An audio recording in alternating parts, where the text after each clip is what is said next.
Okay, great. You guys missed my song. You missed a lovely. Well, I don't know if it was lovely or not. Uh, now everything's fine. Great. It's a little last minute. It's a little disorganized.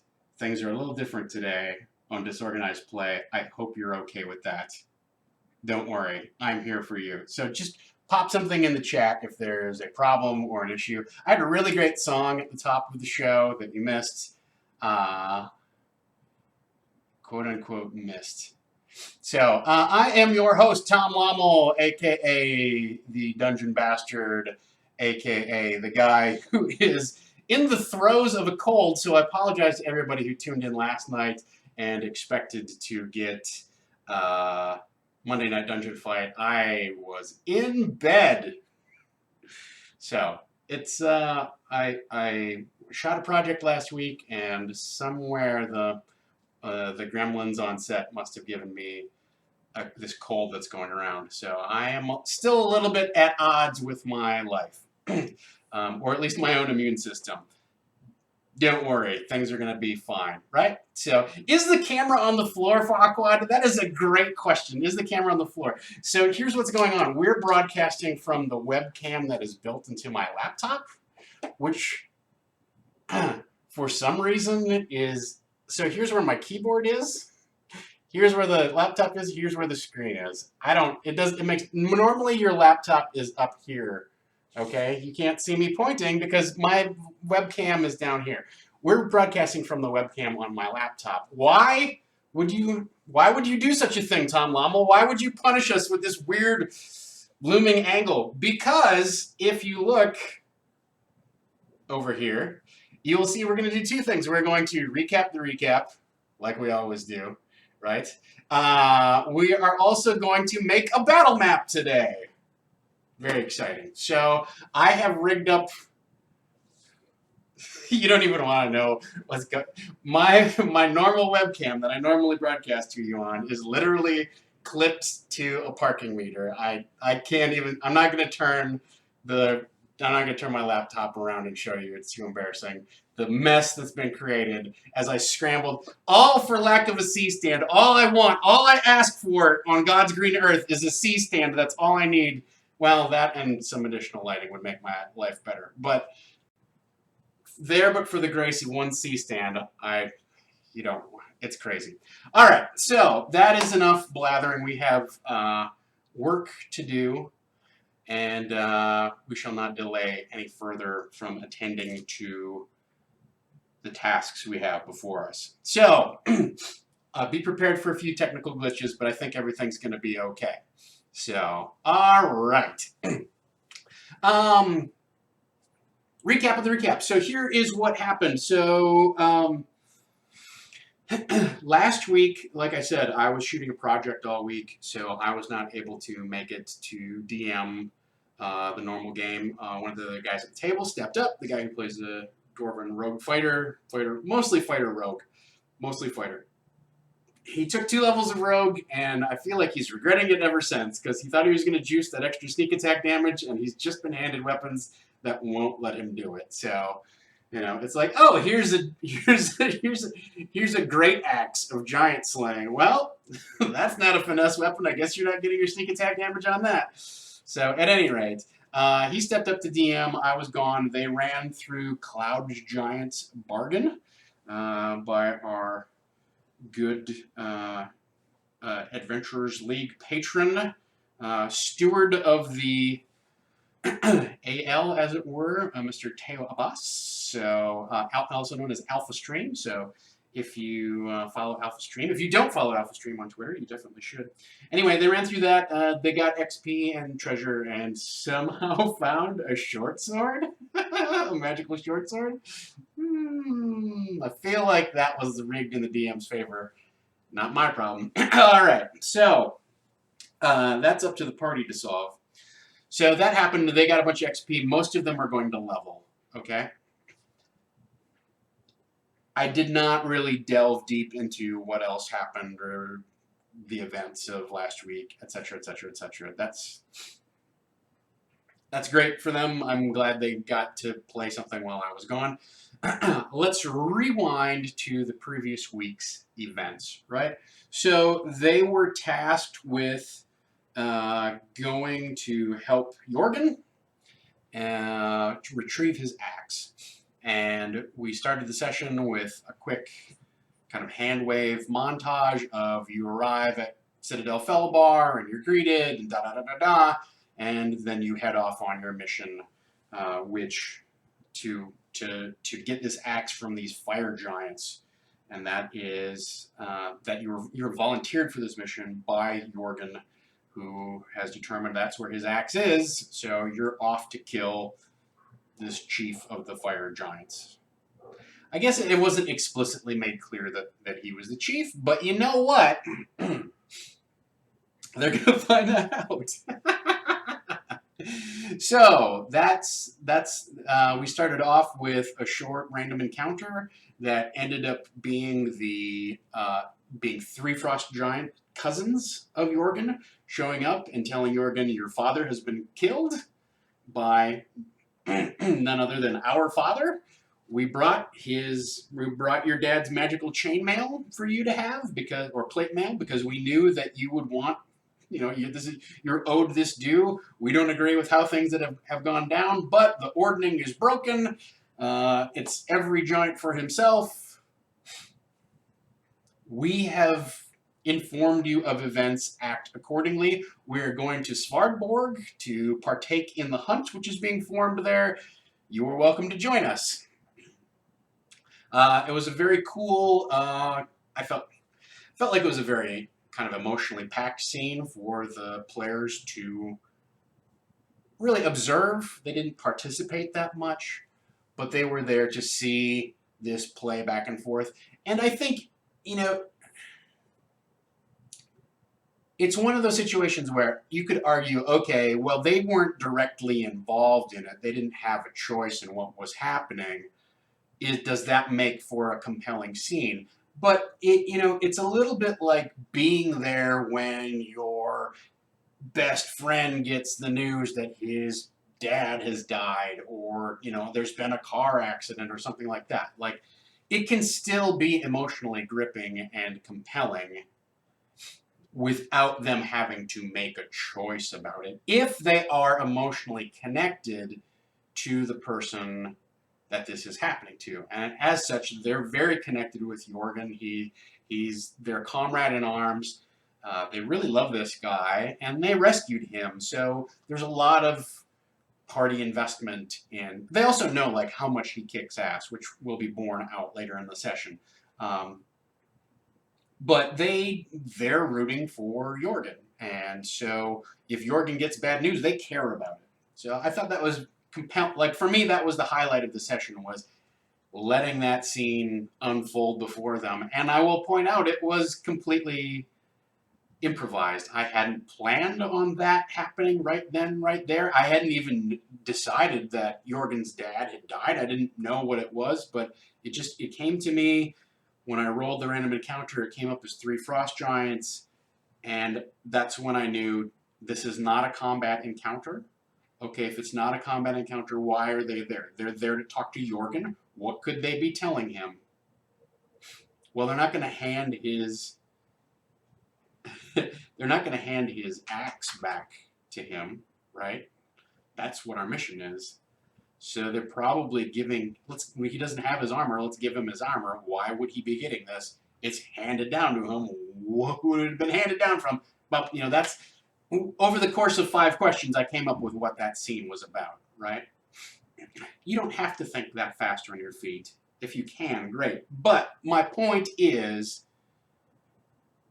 it turned out fortuitously to be a great way to reveal that the ordning is broken, and also convey the greater things that are going on in the world. And also Jorgen's place as maybe this guy really is nobility. His dad gave him, had this super fancy plate mail armor. This stuff has claw marks from the Dragon Wars in it. It must be pretty cool. Like, he must be somebody important. I'm tinkering now with the idea that Harshnag is actually Jorgen's father, and it's Harshnag who's been killed, so that I can dispel this whole, like, is Jorgen Harshnag, Harshnag Jorgen, blah, blah, blah, blah. Like, I think it would be cooler if if Harshnag was his dad and Harshnag's the one that got killed. I don't know if that's messing with Ale, Forgotten Realms canon too much, because he's not supposed to die. He's just sort of supposed to go away, right? I have to read ahead a little bit and see if I can pull that off or not. All right. Anyway, so they go up to the base of the mountain, the Fire Giant Mountain. They climb to the top. They get in a combat in the Yak Folk village.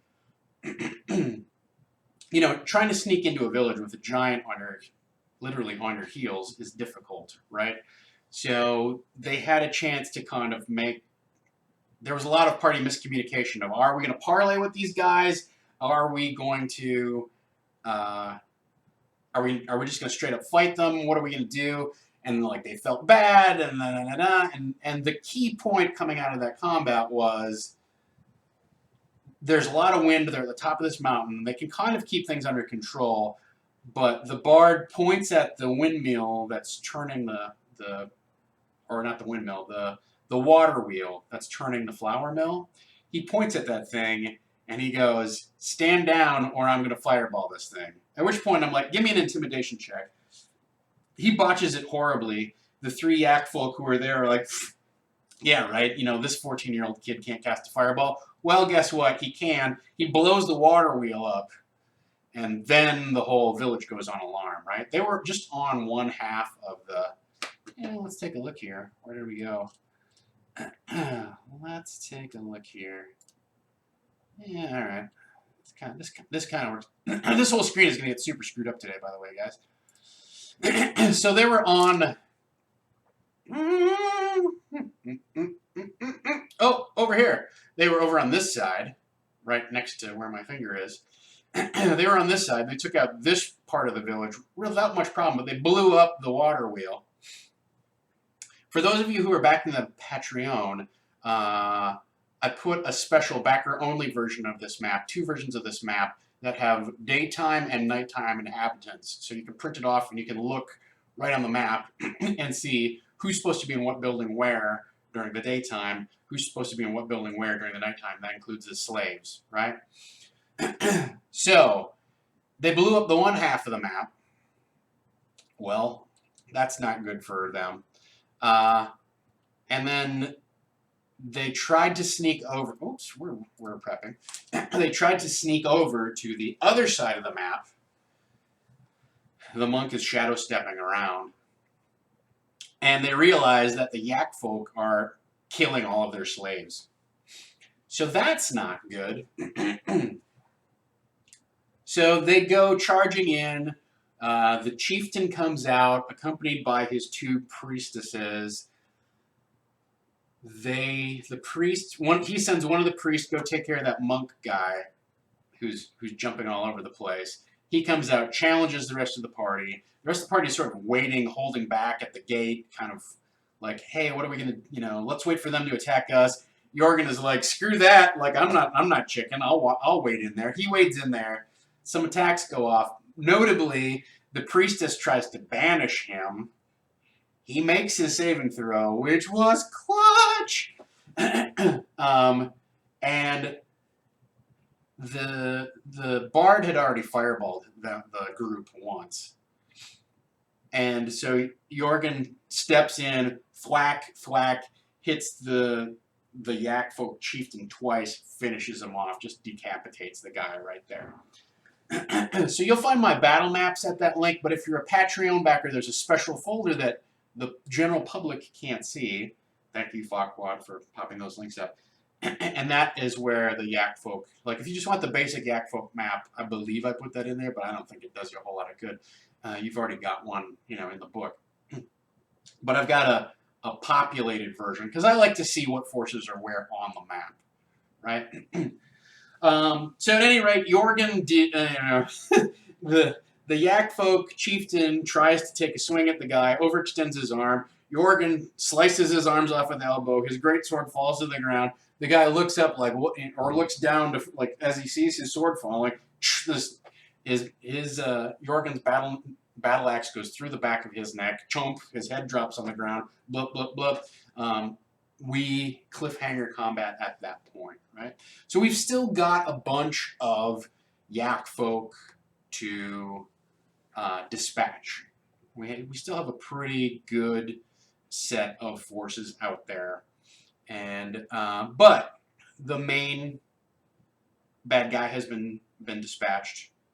I don't know if he's the main or not. Those two priestesses are pretty tough, right? Everybody's actually pretty tough.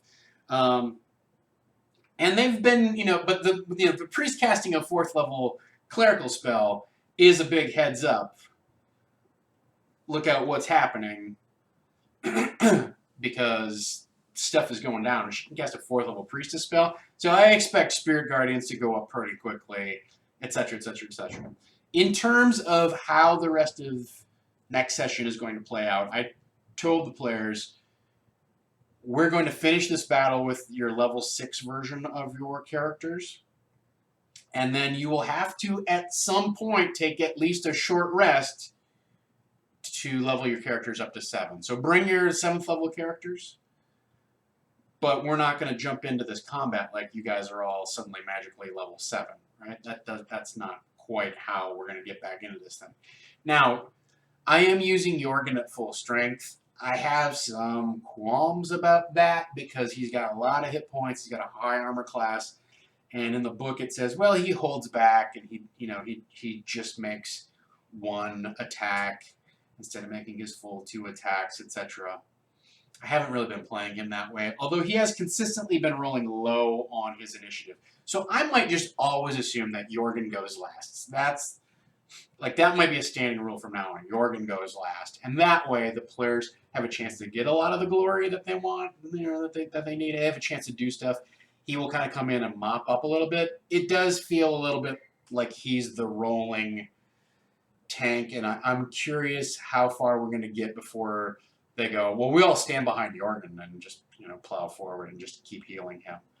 Hopefully that won't be the case.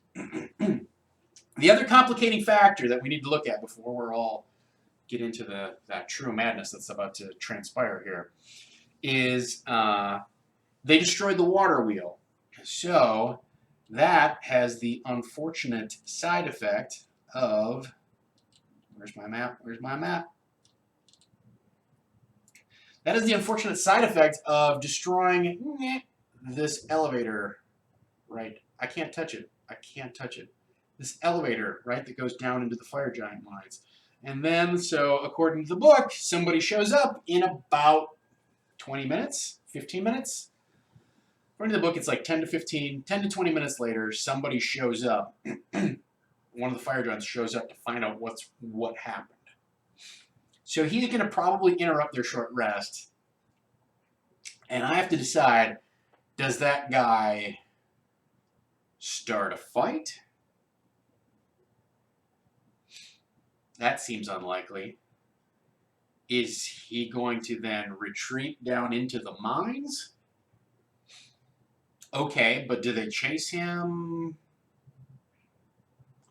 Are they going to chase him? And if he successfully retreats, then what does it mean that the fortress is on alert, right? Like, I have to think about when they actually get into the rest of this thing, the fortress is on alert. What does that mean? Are there guards posted? Do they pull the slaves in? Obviously, like, everybody's expecting an attack. So then there's the second part of this whole thing to consider. Second part of this whole thing to consider is there are some slaves. Like, I think the chieftain is too self-confident. He's too arrogant to kill his prized moon elf slaves, right? It says he's got 3 slaves in his tent. And one of them is like a moon elf princess or some sort of nobility. And so there's a side quest here where she says, if you take me to the edge of the forest, I will reward you, blah, blah, blah. So there's a potential for the party to show up and then bail out immediately. And I don't know if it's more enticing, if it's going to be more enticing for them to bail out if they find out, oh, we've been had, like we've been the fire giants are going to be on alert because they spotted us. So if we've been detected and we don't have the element of surprise to infiltrate this place, maybe we should take off for a week and a half. Like, they're not really under time pressure to do this, right? There's no deadline. So that's the other part of it, right? They get a boon out of that if they actually, like, do some sort of, if they actually try to complete that mission. So I have to think about, there's two things. What does it mean for them to be on alert for the forge, as it were, to be for Iron Slag, the Iron Slag complex to be on alert? And number two, what sort of random encounters are we going to have if they decide to do the Moon Elf escort mission? And number three, if they do, or 2A, whatever you want to call it, if they do the Moon Elf escort mission, what does this village look like when Iron Slag is on alert? Like, is there enough time for them to fix the elevator? Is the Yak Folk village going to be repopulated? Is it repopulated with fire giants? What happens here? What happens here? All right, so that's my prep for the week. Those are the things that I need to think about. I think everything else is pretty under control. I need to consider, okay, what sort of hand-wavy montage is going to happen as they traverse through the mines, because that area is not described at all. It basically goes, they're in the mines. Okay, so those are all points to consider.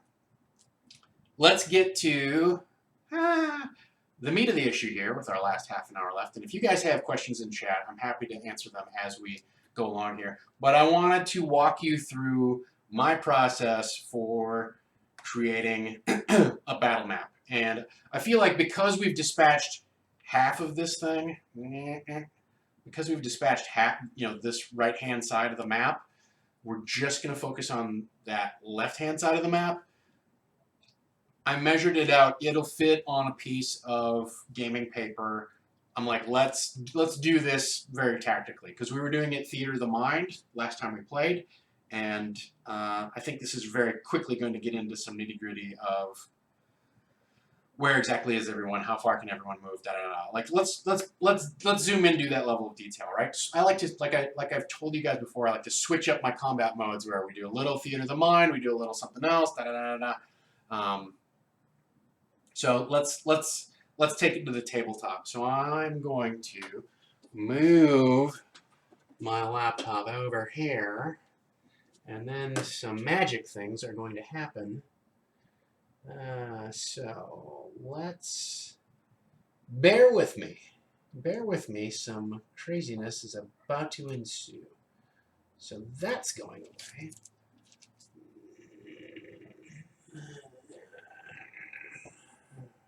Just put me more in here, more in here. Let's make this go. Whoa, no! Let's go grab this thing. Move it over here. You know what? Oh, I've got such a great idea. Hang on. Hey, owlbear. That's not what I want to do. I want it to shrink. Shrink. Okay, so this thing is coming up here. Keep coming. Keep coming. Uh-huh. Now I'm going to go down here in this corner. You guys never mind me. This thing. Where's my little business card? That's going to go away. I'm going to take this. I am totally screwing up my workspace here, you guys. On Thursday when we do the recap, it's going to be weird. All right. Hey, how does that look? That looks pretty good. What do you think, guys? Does this look reasonable? Do you feel like you can see what's going on? All right. So here we are. This is gaming paper. I'm using the Hex version. I don't know how well you can see that. but there's unfortunately not a lot that there's not much more light I can bring to bear upon this thing. So that's where we're at. So hello, BSB Care. Welcome to the Dungeon Bastards Mapping Session 101. So now, I guess I'm going to do this upside down for your benefit. I'll tell you what I did to prep this thing, right? So clearly I did a screenshot of this thing or whatever. I took a picture with my phone and then I printed it off. What I did was I measured from these doors over to here, that's 29, right? Well, I know that gaming paper comes in a 30-inch roll, right? But there's always like a half an inch of slop on either side, so it's 29 squares from side to side, right? So I know this to here is 29. Well, probably nobody's going to stand on this 5-foot square, whatever. So that's 29. Then I measured this is about 26. You know, you probably can't see these, but each of these squares, 1, 2, 3, 4, 5, 6, 7, 8, 9, 10, you know, takes me to there, right? So that's, I knew I cut a piece that I felt like I should be able to fit this entire area on here. Okay, so that's. Make sure you measure your dimensions and get your 5 feet squares in. This is also, by the way, one of the reasons I did not do this side, because it would be pretty tight. What I could have done, because it comes in a roll, I could have gone longer and then gone this way. So I could have gone extra and gone that way. What I'm not going to get, I'm not going to be able to get either these fields, these stepped fields that are up here. I'm also not going to be able to get into this elevator area up here, right? That's not going to happen. I don't expect there to be a lot of combat. Well, I can talk to you guys down here, guys. I don't expect there to be a lot of combat down in that area, so I'm not worried because there's a set of double doors there. I don't expect stuff to bleed in there. If the fire giant shows up, he's going to crack this thing open. Any kind of combat is going to happen there, so I'm not worried about missing this piece on my battle map, right? All right, so I want to share with you some of my materials. A lot of this is basically just Sharpie City, and some of it I've talked with you guys before. So these are all your standard size Sharpies, right?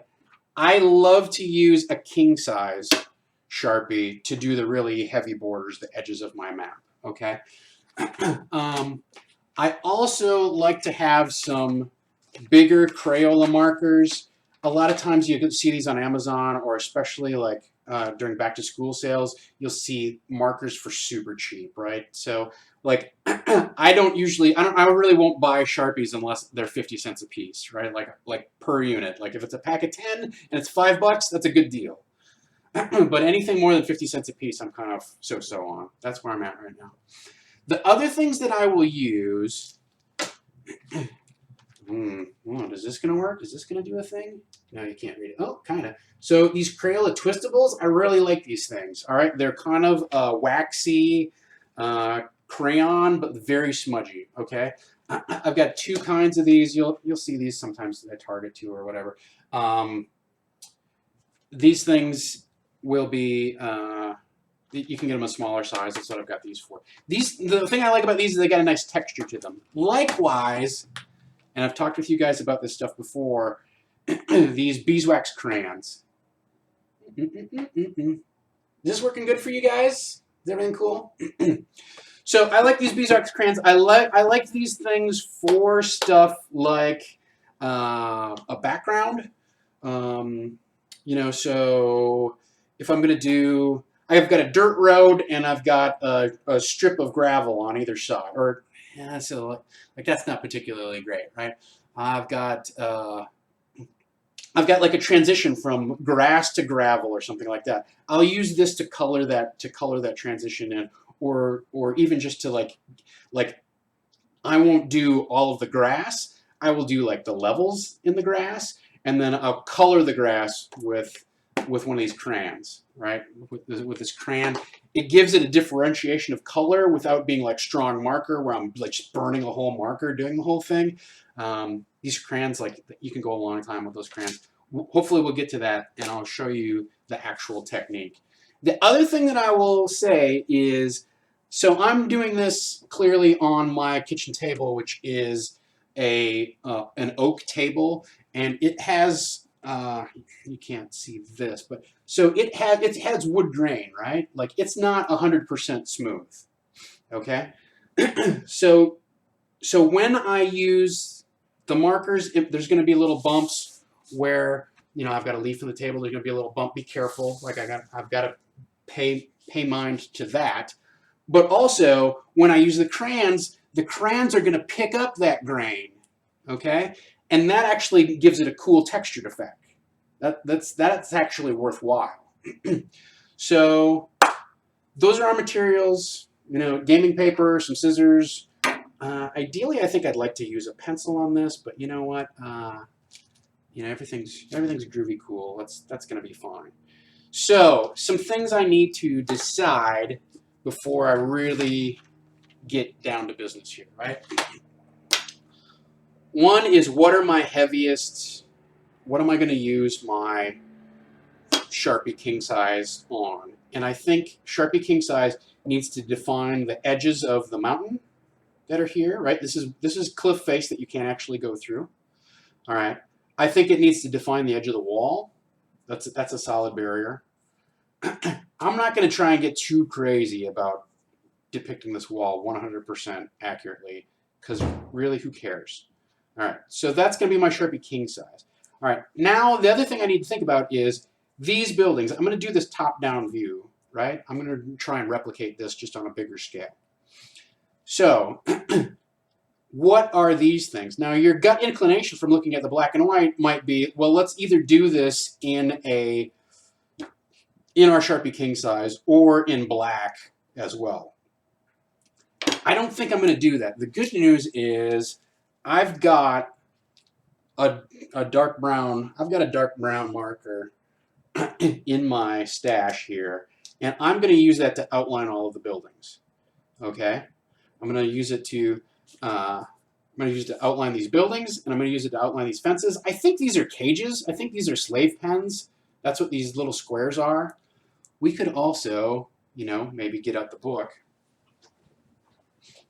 Guys, did you know that there's a book you can buy called Storm King's Thunder? I put it in a bag somewhere and I can't find it. So the other thing that we can do is get out the book and see what the original cartographer did. Chapter 8.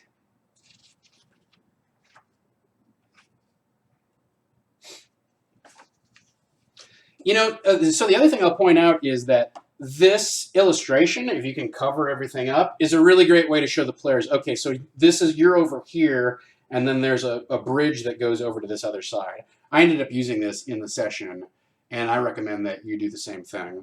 I honestly, God, I wish that Wizards would just put out a PDF of all of the art and all of the maps that I could just do a one-on-one, all right, guys, this is it. Here's where you are.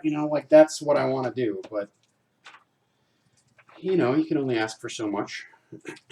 That's why we're recreating this. So if we look at the original map, it's just different shades of brown. Let me tell you, getting a high contrast version of this was a real bear. That's one of the reasons that I did my drawing that I decided, that I put out for you guys. I had to fool around in Photoshop quite a bit in order to get this to actually pop in a high contrast way, because everything is basically a different color of mud. So I'm gonna do a dark brown around here for the buildings, and then use my crayons to then kind of probably shade in the inside. Maybe. We'll see how far we get. I'm not convinced we're going to get to completing this map in the 20 minutes or so that we have left. I'm willing to go a little over time, depending upon how well we do, just to show you at least the different techniques that are involved here, right?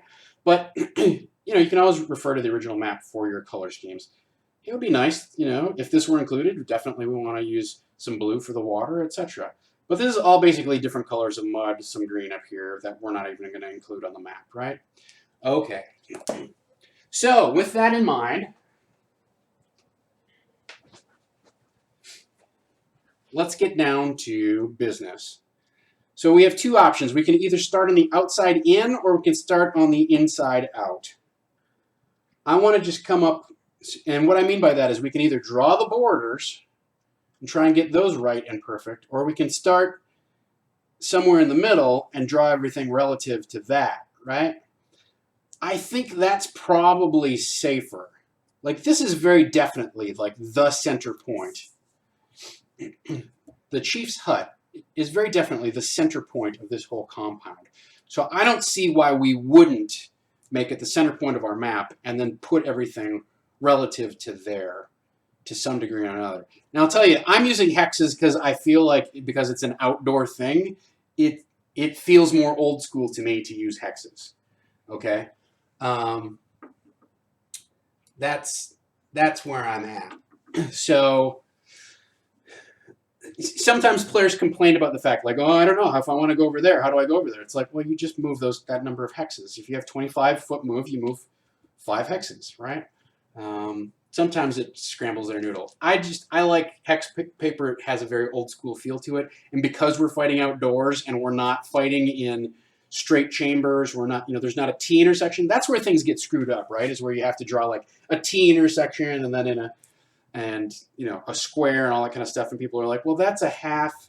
How much of that? It's a 1/4 hex. That. Okay, I get it. Like, I don't want to have the discussion either, right? Yeah, James V points out, start in the center and see if we even need the walls, or if you can put it on a dry erase map. I think this is already bigger than the dry erase map that I normally carry. Do we want to find out?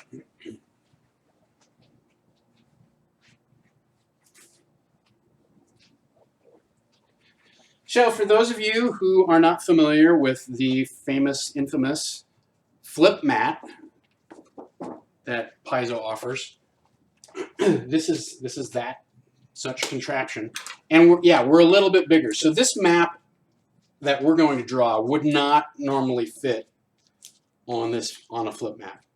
I love these things; they're great, especially for all of a sudden you said, okay, fine, we're gonna as you can see here. I mean, I don't want to get too much shine on it. Oh, look at this. I can bring the map to you guys. I don't know if it'll focus or not. This is a map of Triboar that I just decided to sketch on here, right?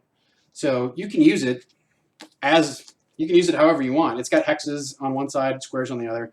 This is an original Steel Squire one. It's ages old, probably at least 10 years old. No, it's old. It's copyright 2005. So yeah, it's like 12 years old.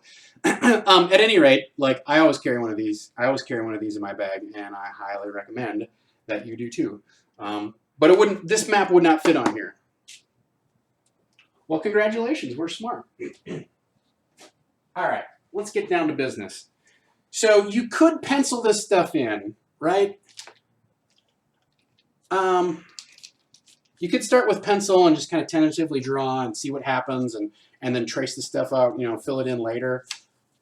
I don't really think that's necessary, right? I mean, none of this stuff has to be exact.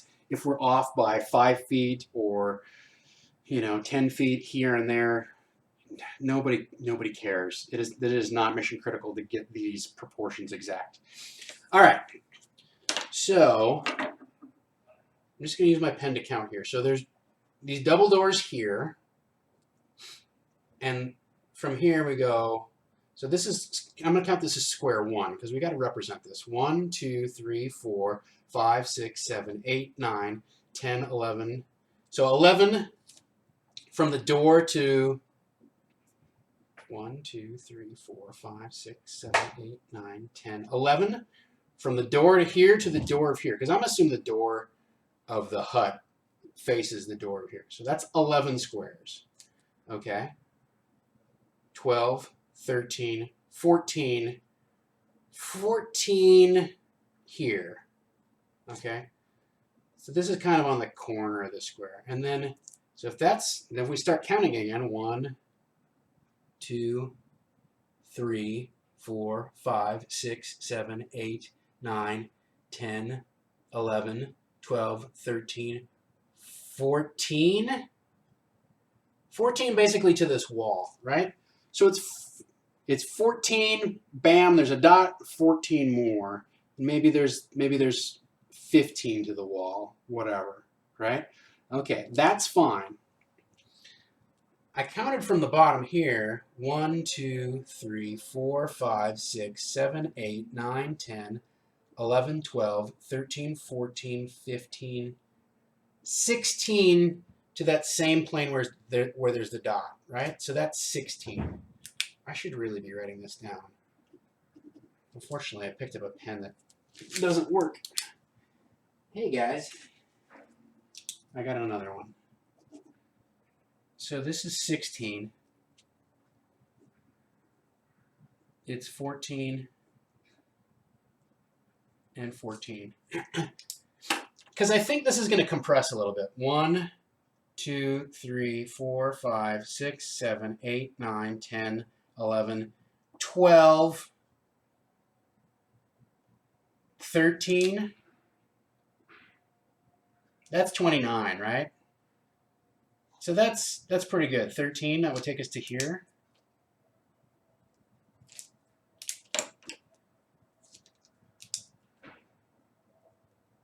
I mean, ideally you just mark it up on the map, right? I'm being prudish about it for some reason. But if those are the edges of our frame here, well, now we can pinpoint where this dot is on our map, obviously, right? So I'm going to call this our edge. Let's count this across here. 2, 4, 6, 8, 10, 12, 14, 16, 18, 20, 2, 4, 6, 8. So it's 30. 30 if you go from bam to bam, right? That's kind of dangerous. I always like to kind of bring it in one. If we do that and count this row instead, 2, 4, 6, 8, 10, 12, 14, 16, 18, 20, 2, 4, 6, 8, 29, right? Now that we can just mark on our map is like that. This row is 29. And we'll know that this row is 30, right? So that's the safety zone. That's 29. That's our safety zone. That's cool. All right. With that in mind, that actually works out pretty well. We have to figure out like which way this is going to go. This is going to go 29, right? This gets a little weird too because now we have to count 2, 4. So we're not starting on the row.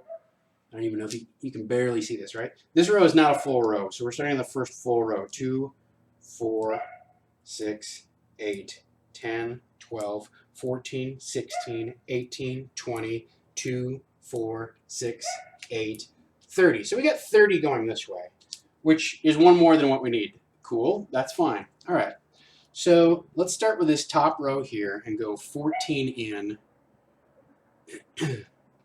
14 in from our indented bubble. So 2, 4, 6, 8, 10, 12, 14. So that's along this axis. Okay, and now we need to go 16 this way. 2, 2, 4, 6, 8, 10, 12, 14, 16. All right.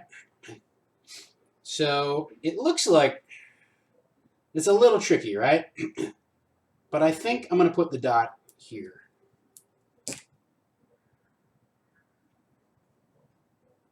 Okay. I don't know how well you guys can see that. All right.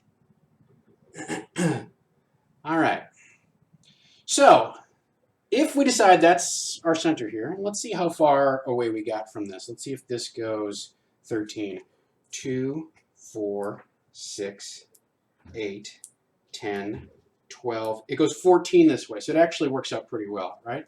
16 and 14. I think that, yeah, all right. So we're pretty happy with that. All right, now all we have to do is count out, like, how big is this in diameter? And I think it's 1, 2, 3. 1, 2, 3. 1, 2, 3. So it's, no. 1, 2, 3, 1, 2. Yeah, so it's 15-foot radius, 30 feet in diameter. All right, so 15-foot radius. This is where I wish I had a compass. So a couple of your basic drafting tools. When you're working on this scale, like having an actual compass that you can extend, it would really be helpful, right? Alternately, you could take a piece of string, measure 15 feet, and go, all right, well, we'll just make a circle, right? You can also find something in your home which is approximately, the correct dimensions. This is not that thing, right? So if we look at this, this is from here to here. So this is approximately, this would be like 20 feet. Well, good news, because guess what? I'm going to have a couple huts here. These huts are all 20 feet. You know what I can do? I can now take this thing and trace it for this hut and this hut and this hut. These, I can figure something out for that. That's not a big deal. The other thing that you can do, I don't know if you guys are like me, who you end up getting a delivery from Amazon every other day. You can cut those boxes apart and use them to trace shapes, right? So the other thing that we may want to use from our magical bag of tricks is this fancy thing called a ruler, right? So this could actually, I can honestly use this as sort of a compass if I choose, because it's got a thing on it. It's got a hole for it to hang on the wall. And I can go, I know that's 15-foot radius, right? So I could go here and then swivel this thing around and trace it.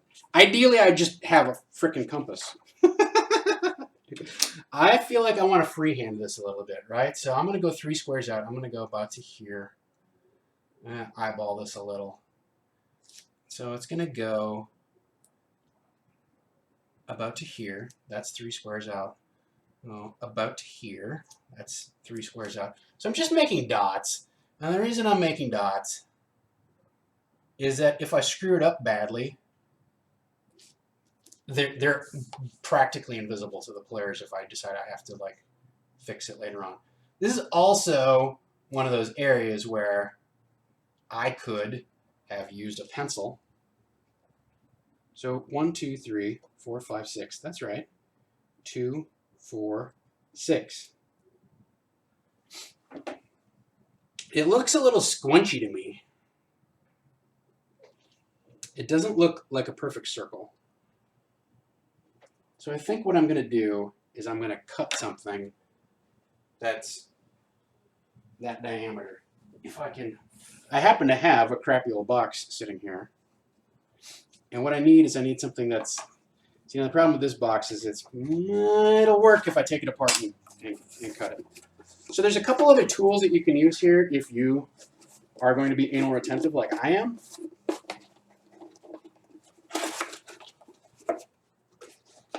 I'm trying to figure out why that 2. Oh, yeah, we're short 1, aren't we? 2, 4. No, we're not. 6. It should go more to here is the thing, right? Well, let's make our little box and find out. So a couple other tools that you can use. Let me watch. You can watch me struggle with this thing. Compass and protractor are definitely.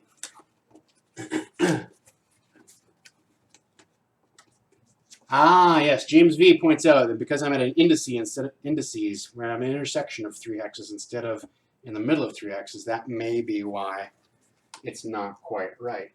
Good point. So here's another thing that you may find helpful in your magical world of scrapbooking.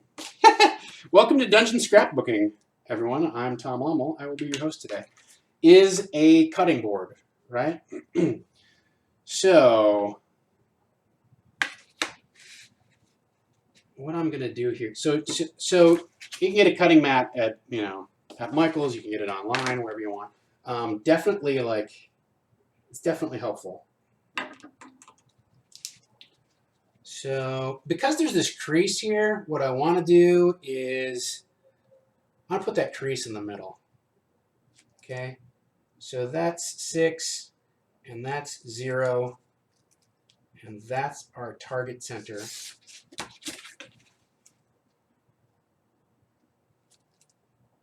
And that's 6, and that's 0. You know what else we can do? We can go, it really doesn't matter. As long as we keep the dot in the middle, on the dot in the middle, we can do a bunch of angles. Because we're making a circle, I was going to do some fancy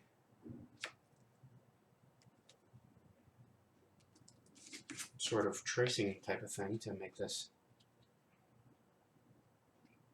cutout, but I like this better.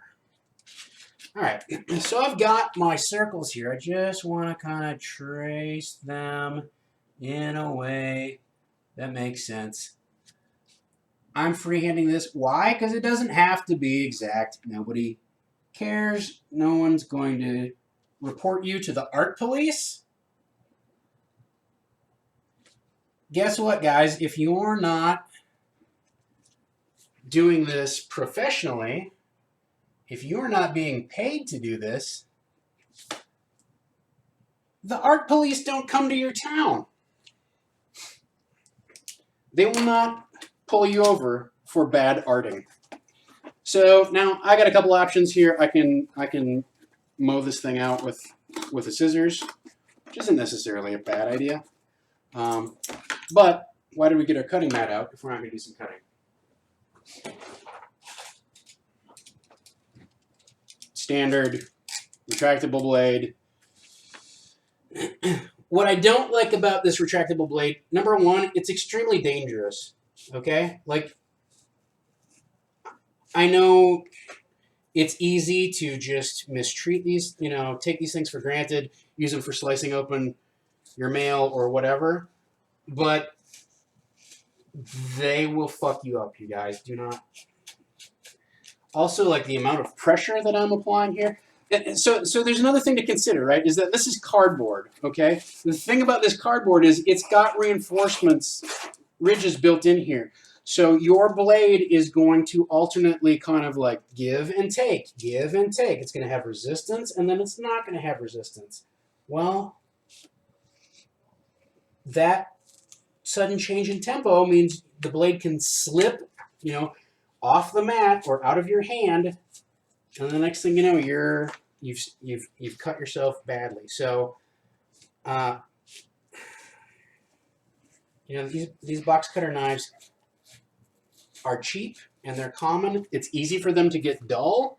Snap off the blade and get a new one. If you're having trouble cutting. Grandpa Lommel here wants to make sure that everyone crafts safe, right? So that's.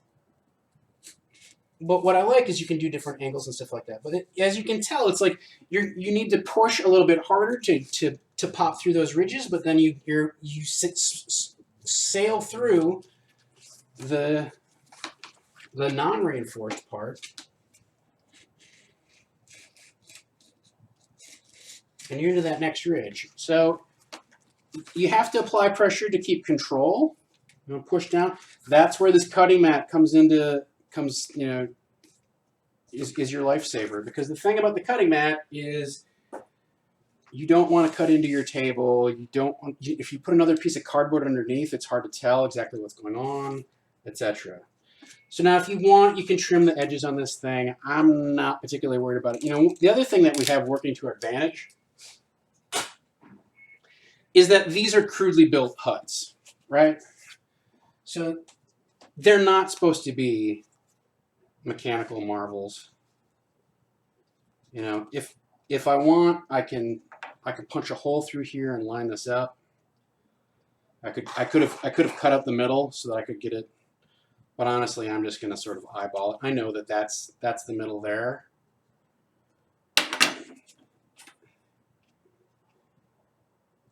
Like, again, here's where the protractor would help, right?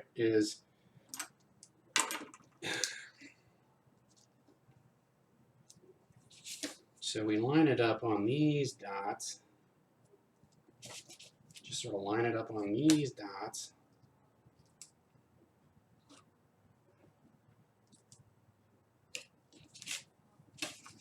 So now we've got kind of a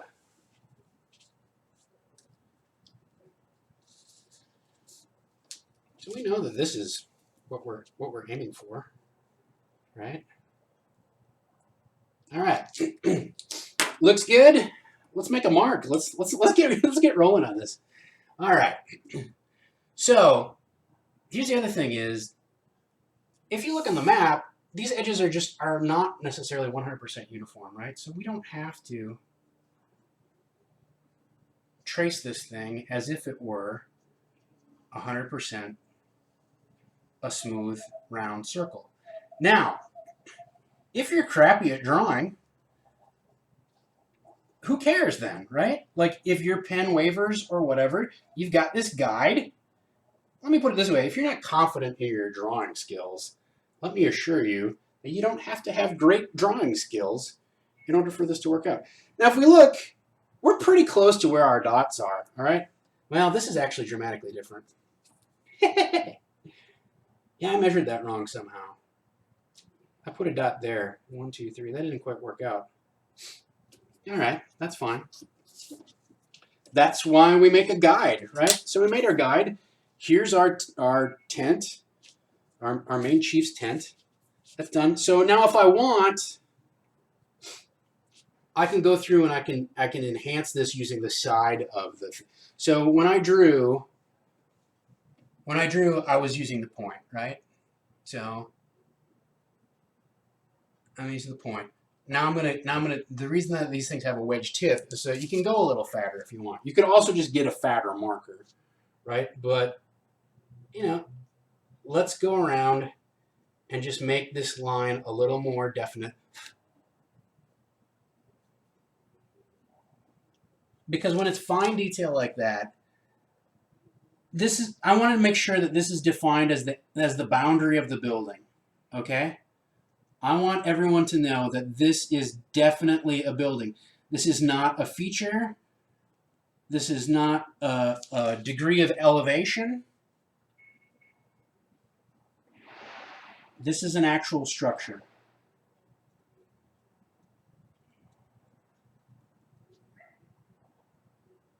So I'm literally just holding this thing at a 45-degree angle, right? Now, another thing that I will, okay, so while we're at it, let's define the smokestack here.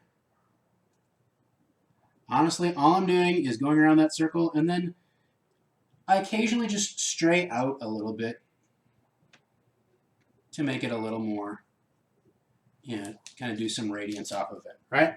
I want to do more detail on this thing, but this is a start. So because I've got this thick line that says, all right, this is the edge of my building that I'm making. Why does this matter? Guys, the mailman's here. That must mean our stream's over, right? No, I'm going to keep rolling. If you're going to keep with me, I will keep with you, all right? So, so if we look on our map, you can see that this hut is on like a raised up berm here, right? So it actually looks like it's up 5 or 10 feet. So keep that in mind. So what we could do right now is kind of detail this berm in, and in fact, I think we'll do that, right? So we know that there's a 5-foot gap from looking at our map. I don't know where the best way is to actually. I mean, you can't see the resolution on this right now, but there's a 5-foot gap, right? Just make sure my computer doesn't reboot.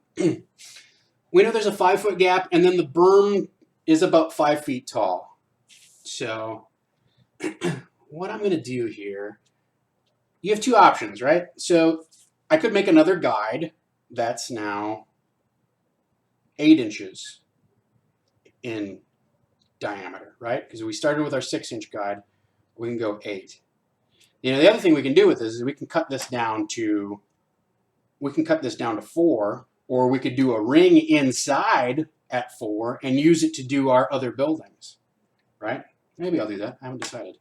I mean, I think this coaster is pretty close, honestly. It's 3.5. It's not quite there, but it might be good enough. I might just have another coaster that's 4. At any rate, we could create another guy that's 8. But because we've got our map, we've got our grid lines around here, I think we can just freelance this in. It's not vital that this is 100% exact. And I know I keep saying that, but I just want to reinforce, if you're having an art panic attack, I'm here to Bob Ross this thing for you, okay? This is, we're going to make some happy little villages here, and your players, you're going to roll this thing out on the table, and then players are going to go, oh man, this is cool, oh yeah, I go over here, da da da da, right? So there are some maps, yeah, it's difficult. Like if you were going to play Curse of Strahd, you want to get those maps right. And here's how this goes. And this is, you know, you go, there's stairs here and it goes a long hallway and there's corridors off of here and a set of crypts at the end and da da da da, right? Sure, I understand how that's a challenge for you.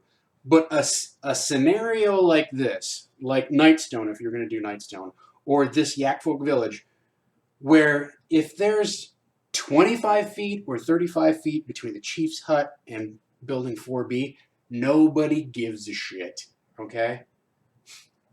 So, I'm giving you your dispensation from the art police and from your own panic, maybe your own internal confidence meter. I want to give you a little boost here because this is not that difficult, and if you screw it up, who cares? So what I do want to do, though, is I want to differentiate this berm from the buildings, right? So I've drawn the buildings in brown. I could use brown like they did on the map. I could use brown again to draw in these little hashes that show the elevation of the berm. I don't think that's a good idea. Ideally, if I had a lighter color brown, and I have kind of like a salmon color in here, but I think that's going to be too faint and it's not going to read properly.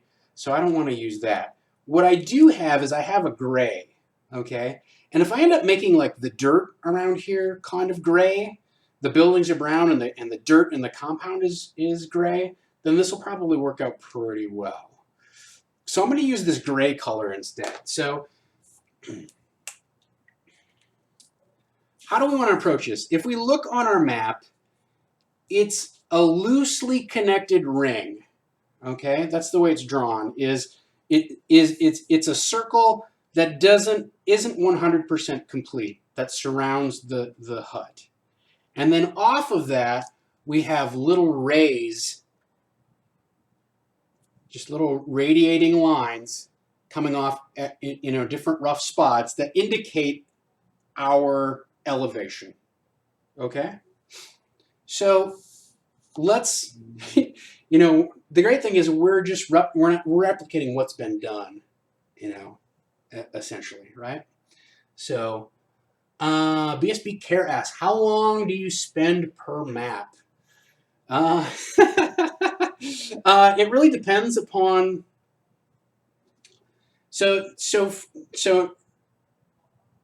usually when I'm making these for Monday Night Dungeon Fight, and I will put a lot more time into thinking about what goes into each section of the map than I will actually drawing it, right?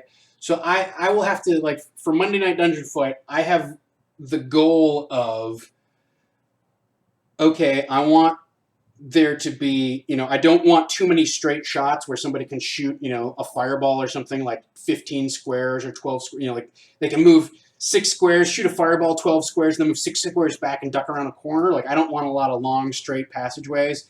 I want to mix things up, but I also want a map that's not so convoluted that they can't get through it in about 5 rounds of moving, like that sort of thing. Okay, so that's where I have to put a lot of mental effort into creating something like this. Is number one, like, I have a fixed set of dimensions for Monday Night Dungeon Fight. Like, all the maps are basically the same size, so I don't have to go too crazy with that. but I do want them to be different each time and to have a different feel. So I don't want to reuse them too much, and I don't want to reuse the same like types of rooms or whatever. So I'll put a lot of time into coming up with the theme, whether that's you're in a museum and you have to go snuff out the fires that have been set throughout the museum or the library, or something weird like you're at a giant festival and you have to feed the giant or whatever. So which was one of the most bizarre episodes of Monday Night Dungeon Fight there was. So I put a lot more time into, like, to me, the design of the map is a lot of work. Actually doing the map, it does kind of go back to, like, ask my wife, and she'll say too mumuch time, and I will say, well, not enough time. But I probably spend about an hour on these things, right? We're not like, we're about 40 minutes into this thing, but there's been a lot of explaining about what's going on, etc. So I'm just going to kind of like loosely, the other thing that I can do is go, all right, that's about an inch. And I could follow that as a guide around. One thing to be careful of is, like, as you go around, you're going to kind of naturally like twist your wrist, and the circle actually gets shorter. So you have to be careful to kind of maintain. So here's something that's pretty handy. Is there's about an inch leader. I don't know if you can see this well or not. Maybe it's better over here. I don't know. There's about an inch leader on this marker, right? So if I go to the edge of this thing, that's about my 5 feet. There's also something to be said for, I don't care what the hexes say. Let's draw it like appropriately, right? So I just kind of follow this around. It's light. But if I follow the edge of my marker around the edge of the hut at a consistent distance. Now the tricky part is you got to hold it at enough of an angle to actually get it to contact the paper, right?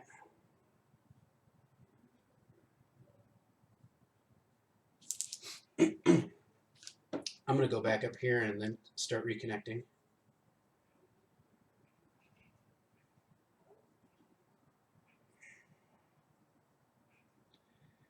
The other thing to keep in mind is that your map does not have to be self-explanatory, right? Okay, so I've done like a decent 5-foot circle around this thing, right? We've done this now. And all I really had to do was eyeball it. Just get back to my point about it not having to be self-explanatory. When you put this on the table, it is 100% okay for your players to go, well, what's this thing? And then you tell them, that's a berm, it's 5 feet. This whole area is 5 feet taller than everything else. Okay? I didn't draw it great. It doesn't matter because I can explain what it is, as long as it's somewhat representative, okay? Do not get hung up on whether this is 100% representative. Don't get hung up on whether you can do this good of a job. That doesn't matter, okay? What matters is you can do a good enough of a job for players to go, I want to move my guy from here to here. Oh, okay, well, you're 15 feet away from the entrance to the hut. Do you want to go inside? Or you can now see inside, or whatever it is. All right, so I'm not going to do, you can tell that these things maybe go another 5 feet. I don't want to fill that full distance. I'm just going to kind of fill most of a hex. And I'm not going to go real heavy on this. So the important thing here is I just want to do the major accent lines. I don't know how well you guys can see. Well, let's just take a look here. So if you look at that thing, the major accent lines are what I want to draw in. Hello, Braid. I am feeling somewhat better. I'm feeling a lot better than I was last night. I'll tell you that much. I appreciate you asking. So again, all I'm really doing is drawing these little crooked lines. They're about 1/2 inch long. I'm using the side of the marker. I'm using the same color. I think the important thing here is to not make them straight, okay? To make them crooked, like they look like, parts of a ravine or, eroded to dirt that.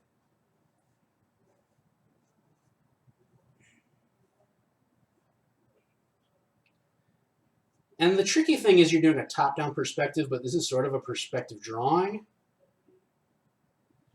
So, all right. Now, if you want, you can go in and do a little more defining of the edges here in between. So I'll draw like some shorter lines in between, so these long ones kind of peel out, and these short ones give a more defined edge to the terrain feature.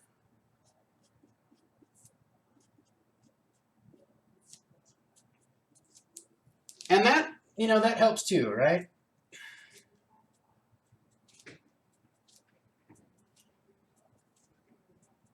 So if you were to look closely at this, and I don't know how well it shows up on the webcam, but if you were to look closely at this, there's almost, none of these lines actually connect. There's no one continuous line that goes all the way around the edge.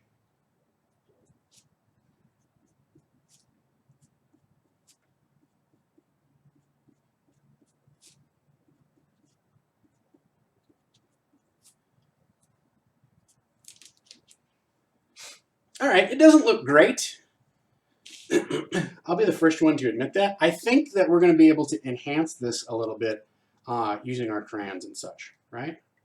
But I think we're pretty close. Let's do one thing here.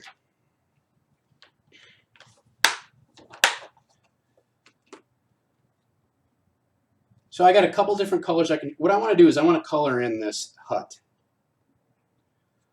I've got 3 different colors I can choose from. I got this light, what is it called? According to this, it's called mustard. That's an option.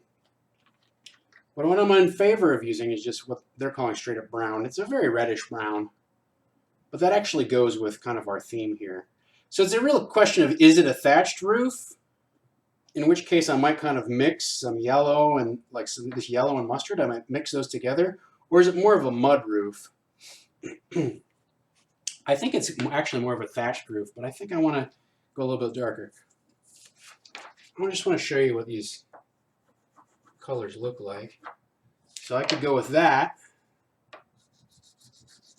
I could go with that.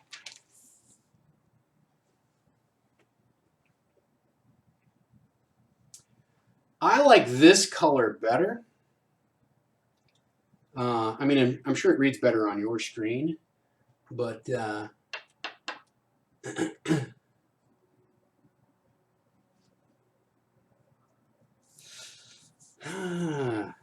other thing that we could do if we wanted to get fancy is to try to do some either mixing, or we could do like a 3D type of effect where we decide which way the sun is shining, and then that quarter is lighter and the other quarter is darker. But that seems like a lot of work for this particular map.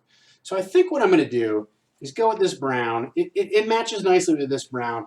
And we're going to now see the structures or the structure pull off the map a little bit, right? Now, there's a couple different things that I got going on here.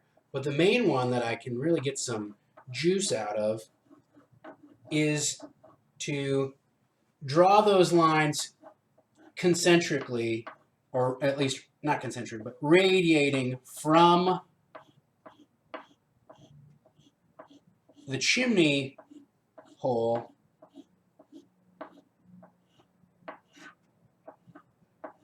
out to the edge. Now, there's something else that I want to reinforce here. Much like I did kind of these little lines around the edge of the berm, I can do that from the edge back into, just do basically a little border.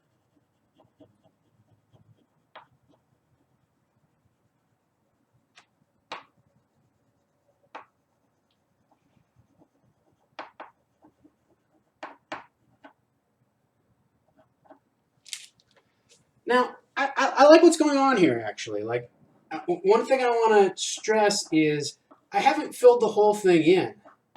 But you know what? I've got a large part of this, like this corner, or this quarter, rather, filled in a little bit darker. That actually gives it a little bit of dimensionality, right? It gives it a little bit of a 3D feel. Not having it all filled in also gives it a little bit of a 3D feel. Okay.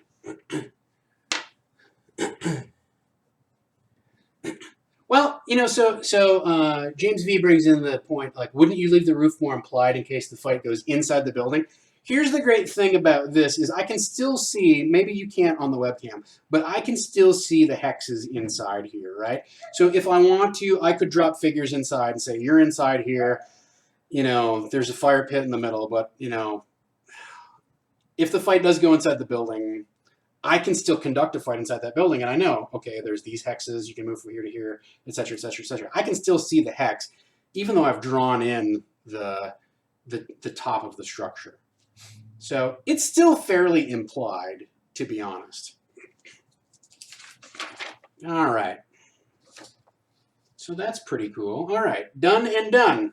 So that's this is how these crayons actually like provide a different level of transparency, a different level of texture, and a different level of quote unquote realism in the way that they show, you know, how this building works. Okay, cool. We did that. That's nice. Let's draw some more buildings. Everybody doing good? Yeah, the BART is probably going to ruin everything. So, you know, the great thing about having your own map is if you really want to, you can take, you know, your red marker and just draw, you know, horrible burning flames on it. Which I did actually with Tribal War. When Tribal War was getting attacked, I did actually draw on the map. I had a small mini map where I just like get out a red pen and go, this building is now on fire. Oh, round 7, this building is now on fire. It was it was really great. All right, so let's do some more of this. I don't know that I'll finish the whole thing on the stream here, and if you guys have questions, like I said, keep flinging them out there. So we know that this building is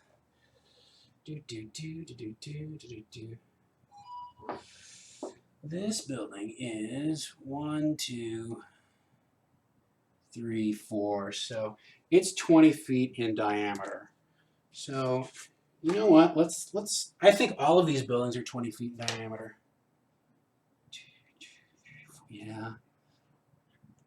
Yeah, these are all 20 feet in diameter. So we might as well go ahead and make a guide, right?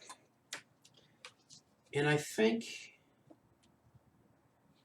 what we'll do is we'll make an inside guide.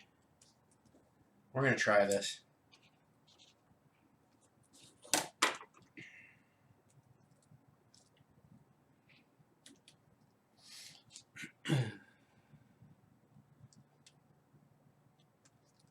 Let's see if I can make this guide work out. If not,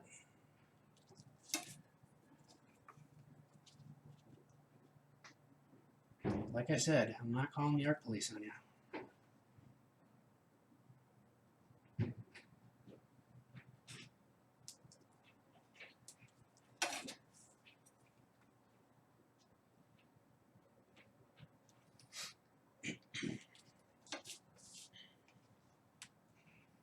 So every 2 inches, I'm just making a little mark.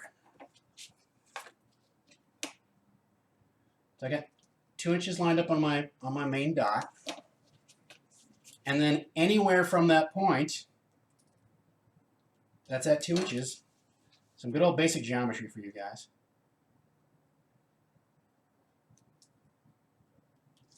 I put another little dot, and that helps me create the inside of my circle here.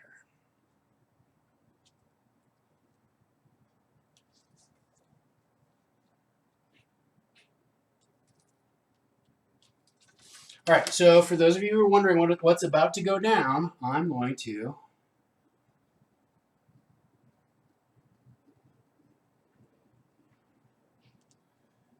making a guide, and I'm going to cut out the center of this thing. I don't have to. I could have just cut it down. I could have trimmed off the outside, and just since I'm not going to do another 30-foot hut, I could have just trimmed it down. Why don't I do that? It's a great question. If I wanted to do more 30-foot buildings, because there is, we're like over here, there's a 30-foot building. But maybe you guys have talked me out of it. All right. Should we change the stream to creative? I don't know. Are we creative? Such a good question. All right. I'm going to get out the most dangerous tool in my junk drawer. Is that true? I don't know. I've also got a glue gun, a hot melt glue gun. So I'm just going to trim the outside off of this thing rather than try and cut to the inside. It's a little more forgiving this way. I'm going to use the right side of the cutting board, not that it super matters.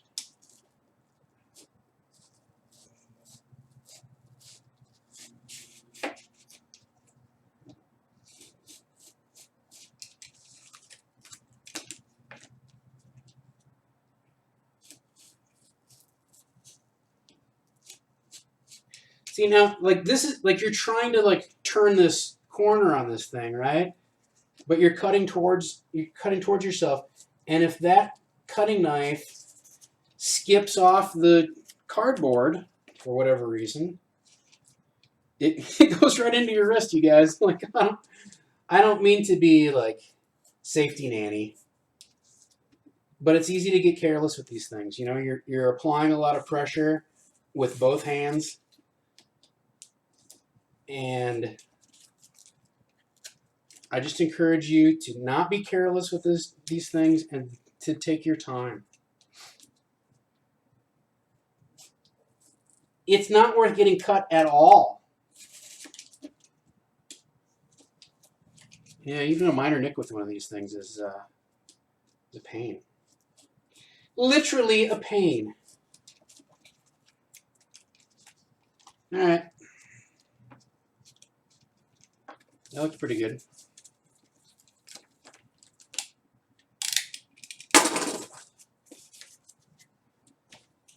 Yeah, my wife is going to come home and be like, oh, another Dungeon Craft project. What a surprise. Is Tom Lommel running a game of Dungeons & Dragons? Oh, there we go. Yeah, did it turn out perfect? No. Do we care? No. Yeah, it's 4 inches. A little, you know, it's a little flat on this side. We're not quite there. Good enough for government work. So, all right. Now, here's what we got to figure out, where this thing is, right? So it looks like off of this berm, it's about 5 feet is where it starts. But, you know, a better way to measure it might be to go from smokestack to smokestack. So this is, I mean, let's just call this 5, 10, 15, 20, 25, 30, 35, 40. So that's 8. We might get in trouble because we're going to do it on a vertex here again. But if we go 1, 2, 3, 4, 5, 6, 7, 8. So that's theoretically here. Let's just make a dot that nobody can see. Nobody's going to care about later. They're just going to, you can say that, oh, that's a little rock. Off that, I gotta go 5, 10, 15, 20. All right, so we're going to go 4 up from there. 5, 10, 15, 20. So theoretically, this thing goes here. You know, we might want to just put a big enough hole in the thing so that we can see the middle of the dot. Maybe. 15, 20 off of here, right? Or we might just want to eyeball it.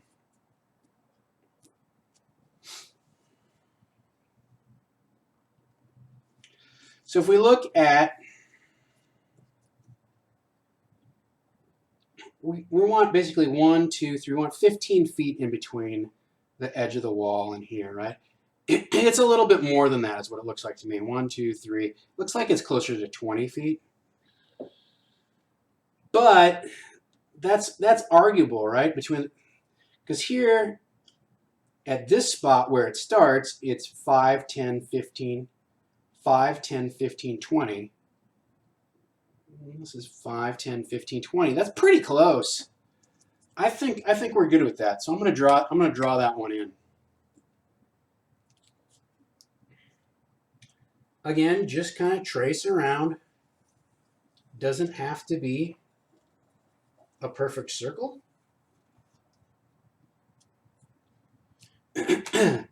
Now, one thing that's tricky with this one, it actually indicates sort of where the door is. I'm not going to get too fancy with that, right? But I do want to at least pay some respect to that. So I overdraw it a little bit, right? That's not going to matter, you know, that I did this initial line drawing. I can kind of, I can cheat on that because I'm going to use the edge of my marker again to thicken up where the actual structure is. So I thicken this line. I thicken these lines. I go back in here, do some more structure on here.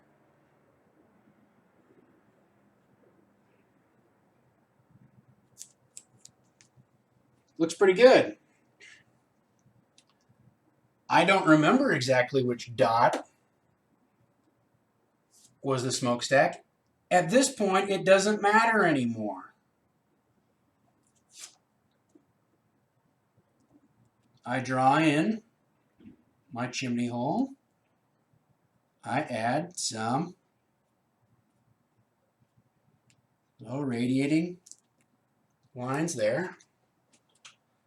And I think for the most part, that looks pretty good. Okay, we got that one done. Great. We know that this other one is basically due south, I guess is what it is. And it's got 10 feet in between here, right?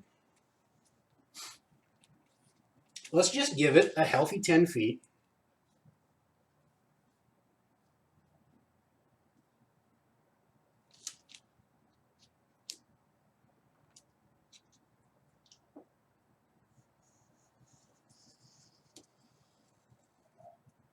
I'm not going to finish this line because I see on here that it's got the same little doorway thing going on, right? So I'm going to leave part of that open. And in fact, I'm going to draw that part of it in before I... And if you're not sure how this stuff is supposed to look, the good news is you're just copying what the much more professional artist did, right? Now, I drew this a little more smooth. I can unsmooth it when I put in my thicker edge, right? So if you're paying attention, this actually looked pretty, like a pretty smooth, gradual line going around. Well, just by going to either side of that line and smudging my marker back and forth, I can give the edge of this a lot more texture. And you can't really tell that I put in a guideline there, right? Same thing with this piece of it. Go in, thicken it up, take some of that smoothness out.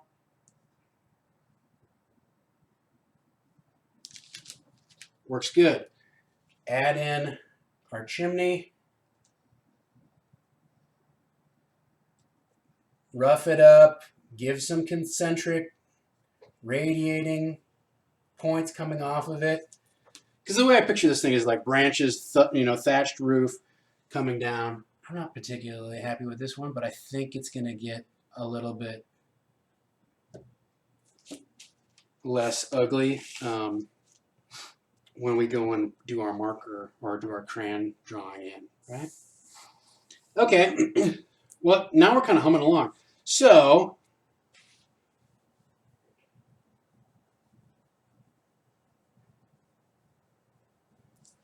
Twitch police, we're talking about role-playing games. Do you want to talk about role-playing games? You can ask me a question while I'm figuring things out here.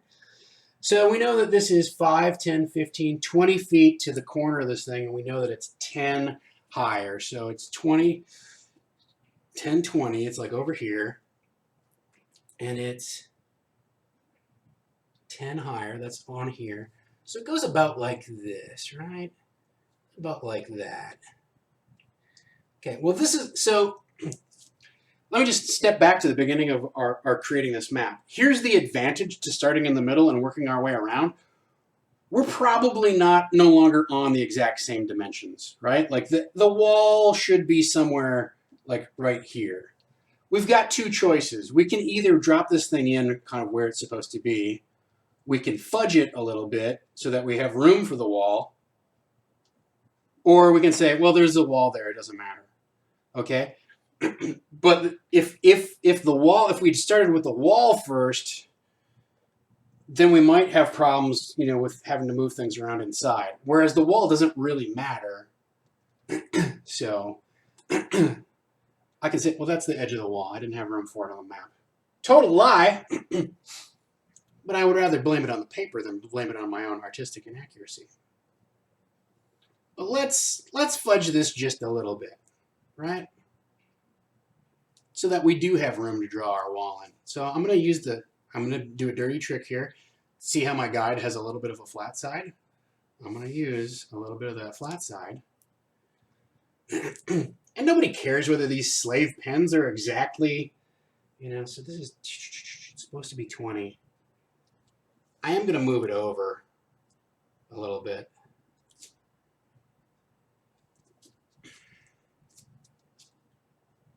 This, now we can't tell whether this, unfortunately these numbers cover this stuff up, so we can't tell if this is supposed to have a door thing on it or not.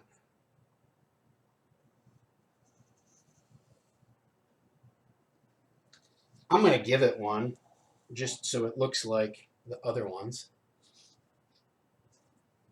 But it probably doesn't.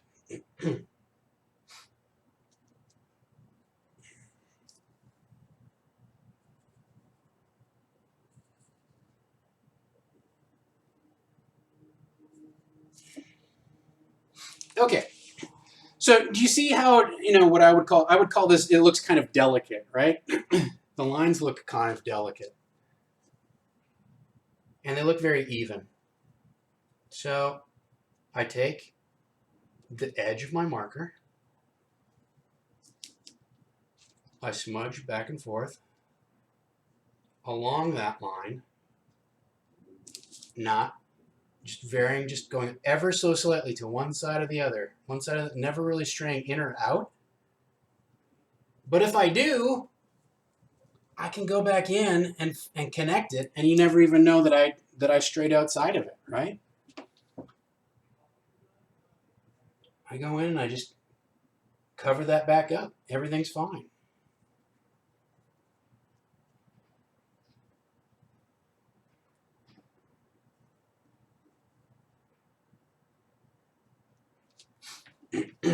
Make my chimney.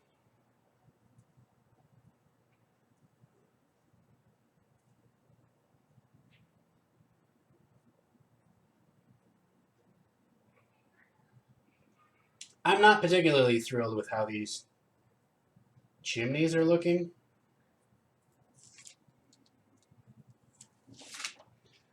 So keep that in mind too, right? Like, I've made a ton of maps, especially like a ton of maps like at scale. There's still stuff that I'm not happy with. Don't let perfect be the enemy of good. All right. The other thing that's got to happen here is we've got to connect. We've got to connect. There's this farmyard and these crates and stuff in here. Well, let's do it, right? Let's add that stuff in. But we don't have to do anything different than what's in here. Here's where our lines are going, like the the weight of our lines is going to make a difference, right? So we've created a very heavy line to indicate this is the outside of a building, okay? What I'm going to do here is just jauntily create a straight line that's what I would say is medium weight. And then just like they did here on the map, I'm going to cross hatch it.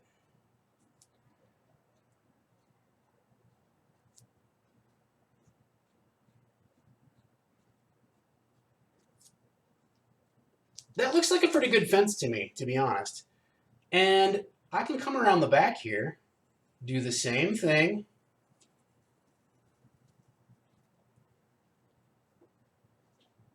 Cross hatch it in the same way.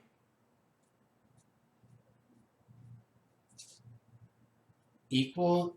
So the important part here is to do them about the same distance apart, whatever that distance is.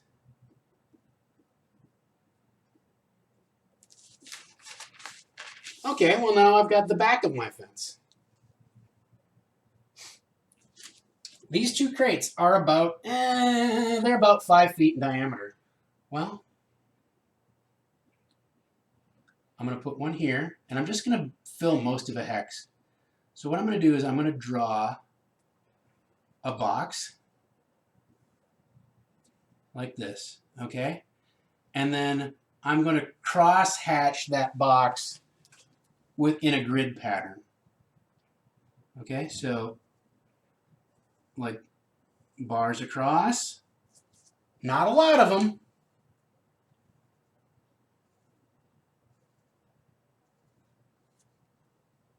That looks pretty good. If I want, I can put a little square on the end of each of these things that represents, you know, like probably reinforced corners or something like that, right?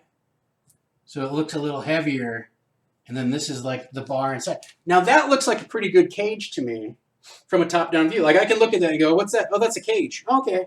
Now it might look like a grate or like a trap door. Okay. That's something you might need to explain. But when it comes right down, you know, if you were to say to somebody, oh, no, that's a crate. Oh, they got it. Same thing over here, right? Now on the map, they're a little bit closer together. Who cares?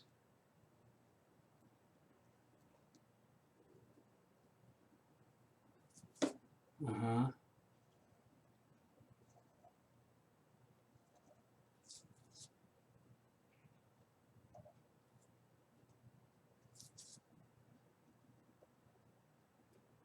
What are these things? I will tell you.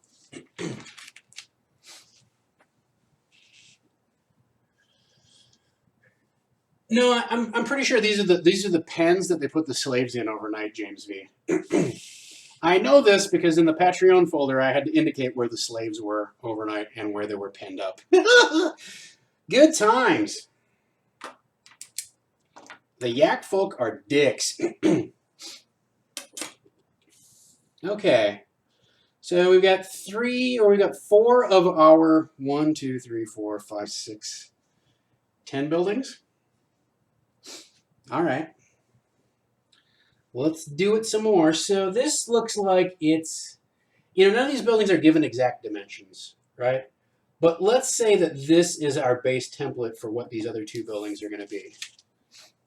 Let me know if I'm covering up too much of this stuff.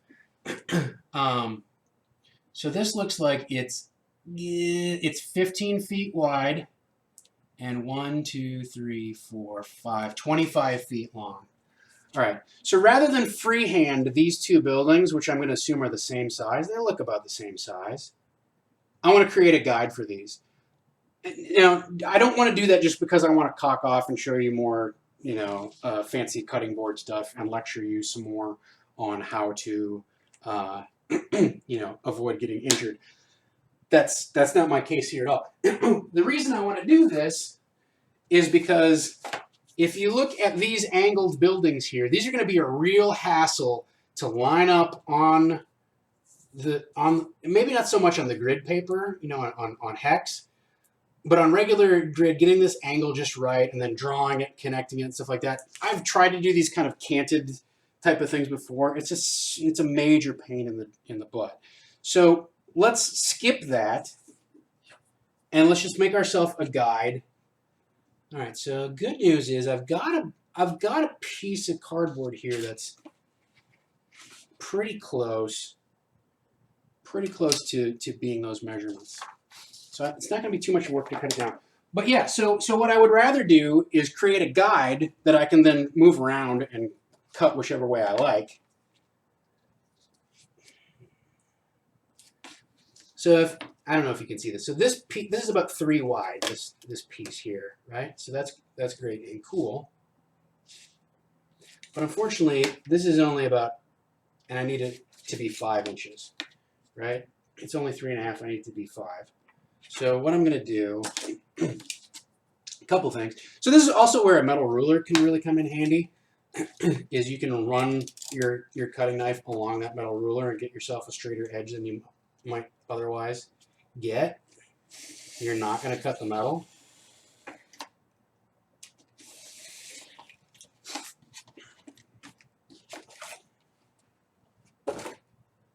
What's all this cardboard doing laying around the apartment? Well,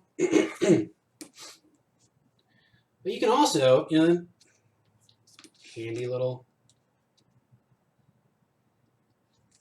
The great thing about this cutting mat is it's got 1 inch and 1/2 inch grid on it. So I just need to go 5.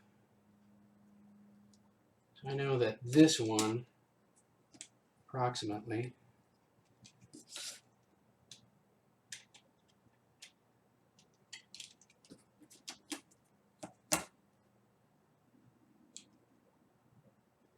line it up. So the other trick I want to tell you about cutting cardboard on here is you can just start by making you don't have to slice it straight through on the first crack, right? You don't have to hammer down on it so much that you're going to cut through it right off the bat. Now I've got a little extra on here, and I want to just sort of trim that off because I can see that I've got about 1/4 inch too much. Okay, so just to demonstrate what I was talking about, to make your life easier, just start by making a series of passes over the strip that you want to cut. And your blade will slice through those layers until eventually you're making a clean pass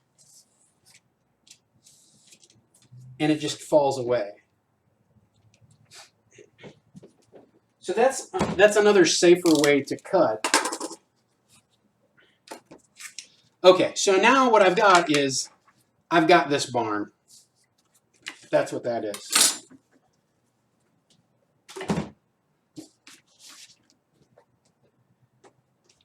And this is going to save me all kinds of time, theoretically. All right, so let's take a look and see what we've got going on here. Not just theoretically, it is literally going to save all kinds of time.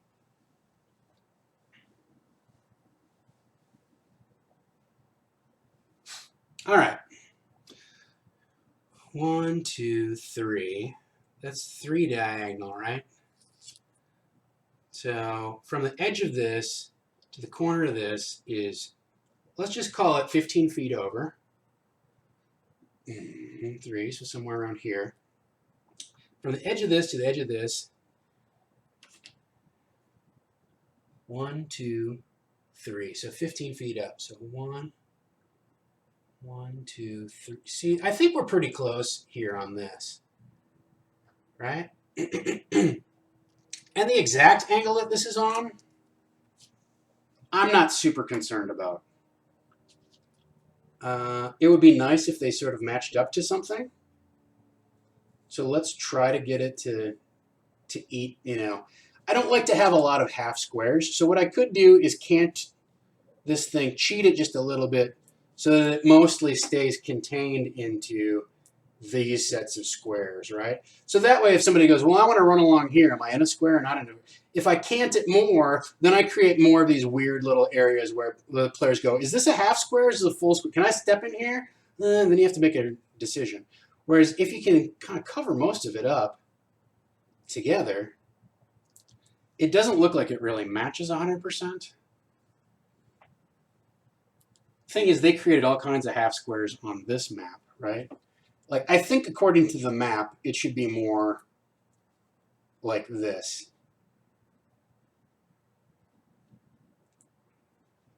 But you know what? That works out fine. Let's do it that way. That actually, like, if we go with the angle of the hexes, it works out really well. It's more distance than what it originally was, right? It's no longer, it's more 5, 10, 15, you know, it's more like 20 feet in between here. 1, 2, you know, it's not quite as far down. I don't care. Yeah, I know there's a fenced in corner back here. I want to get the buildings in first, right? Now, the disadvantage to this particular guide that I've created and creating it so exact, it is super, like, what I would call drafting quality, right? That is, like, no question, that is a perfect rectangle. Don't draw perfect rectangles on a building that's clearly imperfect, right? So I'm going to do this a little weird. I'm going to smudge it, but I'm going to smudge it this way. Before I was going along the line. Now I'm smudging across the line. It's a little more obvious where my guideline was. But like now, so this way, I'm going to go along here. Well, what that's doing is that's making this. So if we look at, try not to get too sweaty when you're drawing your map, guys. If we look at this building, you can tell that it's essentially sort of got planks going down the side, right? So what I want to do is I want to reinforce that idea that there's planks going along here.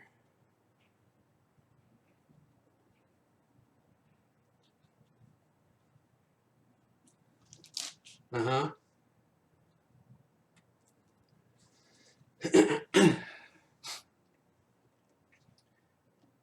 I'm going to draw my chimney in. The nice thing is, by lining it up here, I actually have kind of that roof line, right? I'm not going to draw that in, but I can see that along this axis is my roof line. I'm going to draw my chimney in.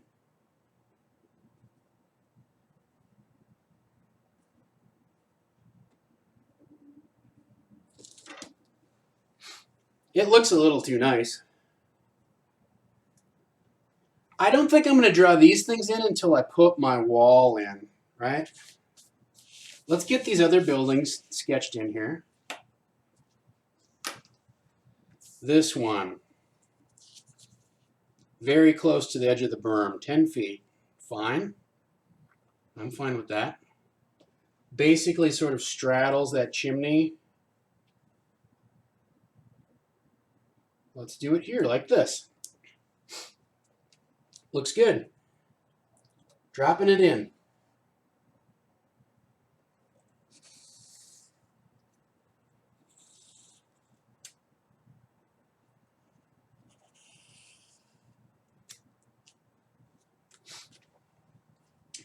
Same thing.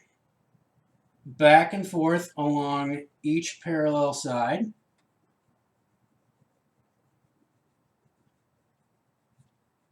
Some of them can be short wavelengths. You can kind of jagged some of them out a little bit. I think I went a little too much on that one, but it'll be fine.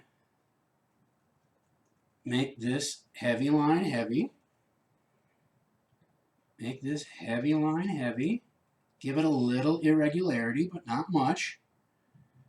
And then jag back and forth. Now, I'm going to give you a little tip on the edges. Make those a jag that goes out.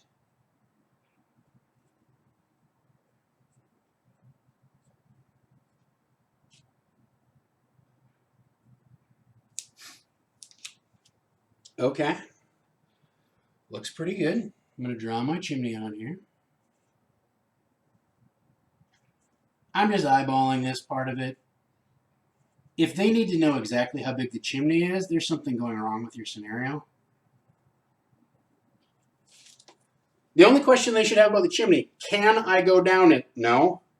Can I throw something down it? Yes. So, all right.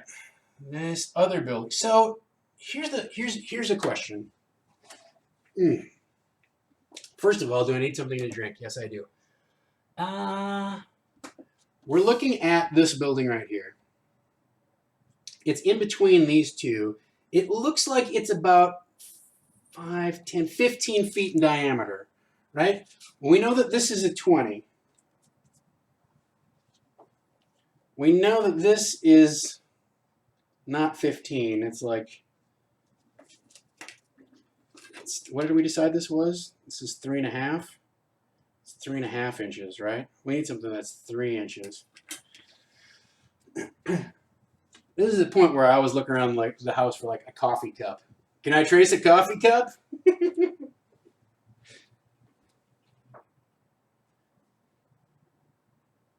Let's find out.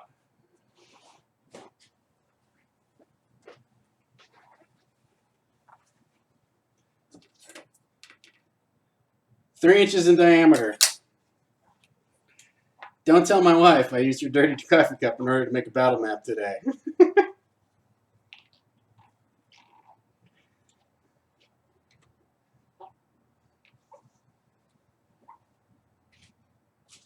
I've got two options. I could trace this out and cut another guide, or I can just put it on the table and make sure I don't have any moisture left inside and draw it out. So how far over does that come? It's weird, you know, because it almost looks like it's 20 feet in diameter. 1, 2. No, it's only 3. But it really squeezes up on this berm here, and it barely touches this building. The other thing that's important is this overlaps, but it overlaps over here, right? So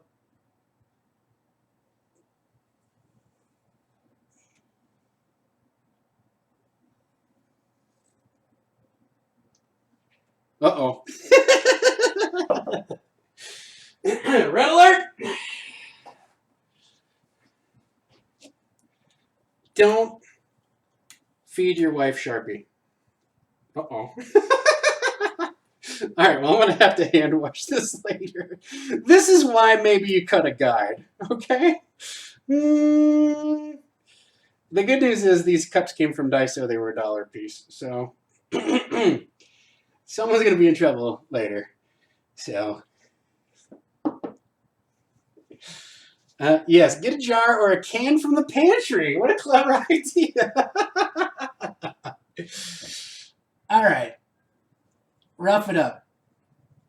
Important note. Oh, this does have a chimney.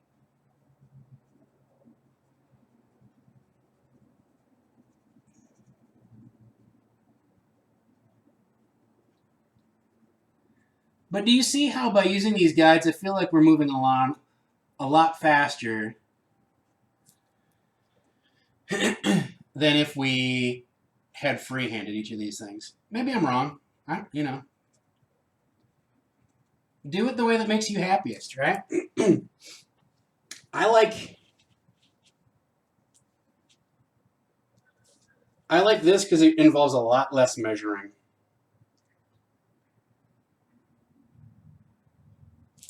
That looks really good to me. Let's, again, and the nice thing is this is lining up really nicely along the hex axis.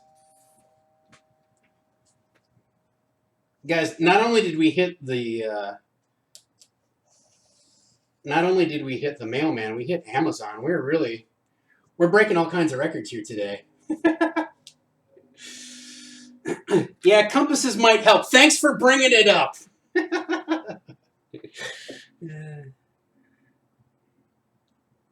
Again, make these rough.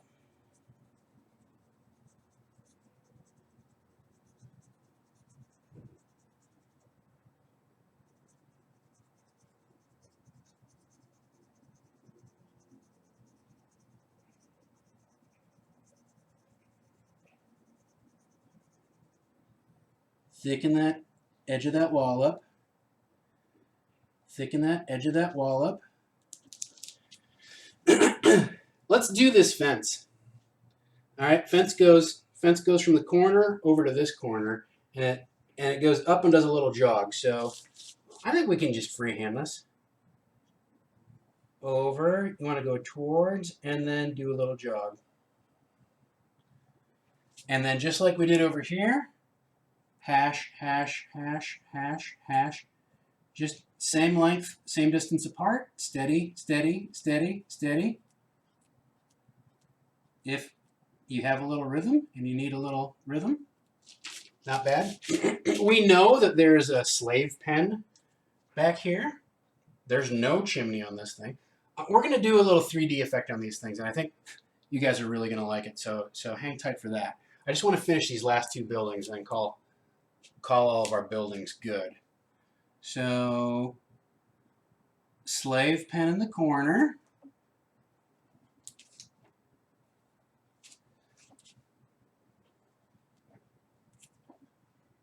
We do our bars across, big bars across, and then the other way, the other way. I got a little bit tricky here. That one got a little tight. So that looks a little weird. The thing is, if they're not the same size, it starts to look like perspective. So be careful on that you try and keep them the same size. Otherwise, it looks like maybe they're like descending. You know, a lot of times you'll see that with descending stairs and things like that. So really, but you know, close enough, good enough, right? This is for D&D 5th edition. I mean, obviously you can use this for any type of game that involves a battle map, but this is for D&D 5. Okay, so let's look at our distance across here, right? One thing that we could do is like try and measure this diagonally and kind of eyeball it in, which isn't a bad idea. But we can also look at how this drops in compared to our building 5C here, right? So if we look over here, first of all, this is too big, right? This is one of those 15-foot wide buildings, and this is a 20-foot building. So this needs to be a little smaller, right? 1, 2, 3. That's definitely a 15. So if we look, this comes down and it splits this fence in half, right? Now let's assume that we're sort of like halfway accurate about this. This is going to split this in half, that fence. And then this,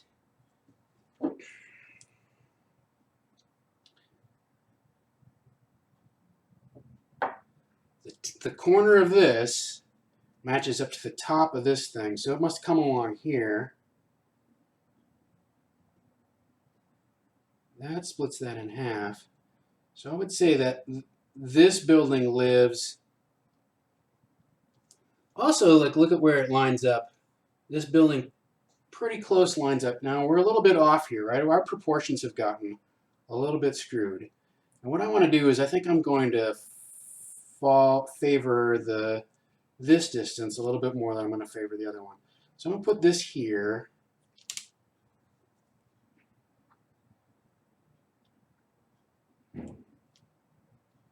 You know, the thing is, I want to try and fit in this door. So I'm going to cheat this even a little bit more than it maybe necessarily would, right? So I'm going to cheat this up a little bit.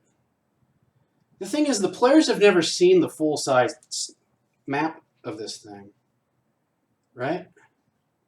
So I want to be able to draw these two doors. I want them to be able to sneak in back here.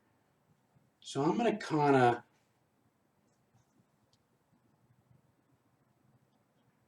I'm going to cheat this thing, I guess, like this.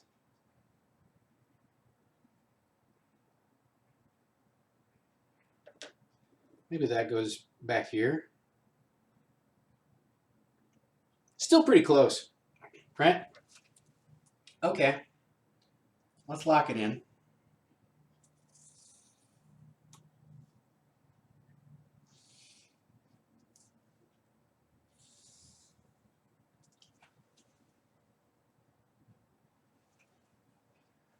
To be fair, I'm using hexes because I feel like using hexes. It has nothing to do with playing D&D 5th edition the right way or not.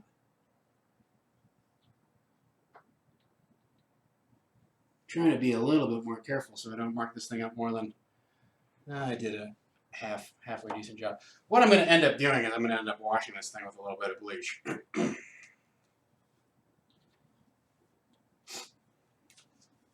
Okay, we've got our buildings on. I'll have to take care of that later.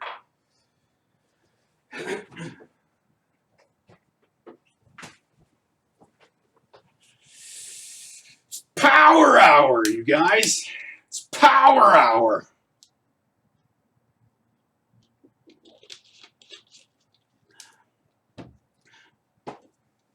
Okay. Let's thatch this out.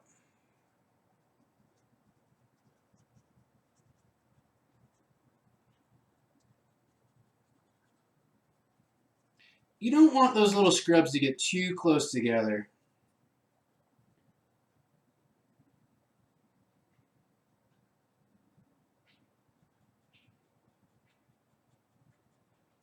If you get them real jiggly, then it, then it looks like a very heavily thatched, the is thatched with reeds or something. I want to give the impression that it's a little that the individual components are a little bit thicker than like something like a brushed straw or whatever.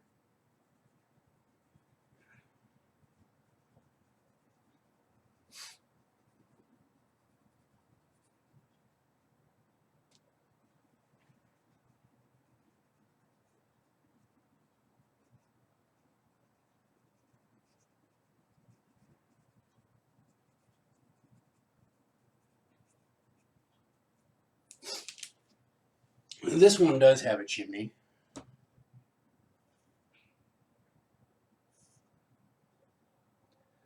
Some of why these chimneys matter is because I have a shadow monk in my group, and that guy will teleport like any place that he can. Can I teleport into the shadow of the chimney?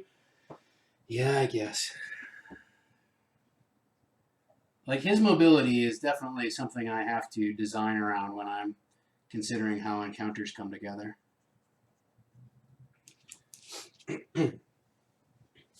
Okay, so let's do this little fence back here. It takes a weird little jog. So let's just do a fence like this. And then it comes from basically like out here, out to the middle of here.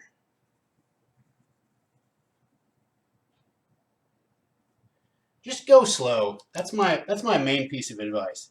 Like if you're worried about making crooked lines, go slow. You can practice making steady lines, drawing, basic shapes, just to learn how that marker is going to respond as you press on it, as your wrist turns, as you go around, etc. Right? Like that's what you want to learn. Is you want to learn how whatever you're using is going to respond as you change the force and the direction of how you're manipulating it. Okay, so I promised you guys some cool stuff. Let's we're almost to the cool stuff, right? We got to do the wall. I don't want to do that next. What I do want to do is I want to do these square buildings, these rectangular buildings. And here's where we're going to go back to a technique that I talked about earlier. But we're going to do it in a very simple, very basic kind of way. If you look closely, I don't know how well this shows up on here. If you look closely at this map, you're going to see that one side of the buildings is lighter than the other. So it actually has there's some dimensionality. So there's no detail on the roof on this side. That's because the light's hitting it. It's brighter on that side. On the shadow side, you can see the individual planks. All right? Now, there's two ways we could do that. We could take our marker and draw individual planks in, and then just color it all the same. Or what we can do is we can two-tone it, okay? And that's what I'm going to do. So I find the dividing point. That's the pitch line of my roof. Okay, this is going to be a little tricky to see because I'm losing my light over here. And then I just color this way. Okay, this is the light side of my roof. This is where the light's hitting. I don't know how well that's turning up, but the flip side of it is I then color from the edge towards the center. I think that's the best approach. From the edge towards the center, I color the dark side. And I've got that 3D roof effect. I think I should have gone closer. So here's the thing. I can pull this in.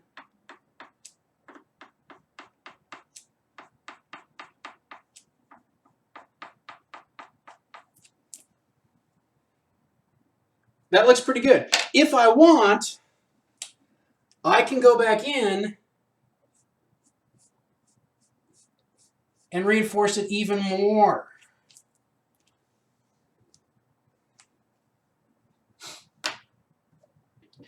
Same thing on this roof. Now here's the part that I really appreciate, right? Which is I'm using these crayons. This is going really quickly, right? Compared to all like the measuring and all that kind of stuff.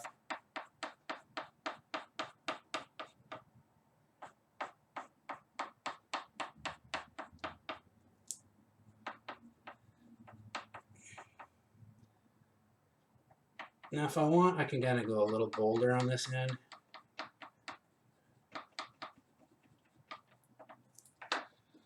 But, I don't think it hurts to, like, pull some of these boards forward. Ideally, I think I would probably do those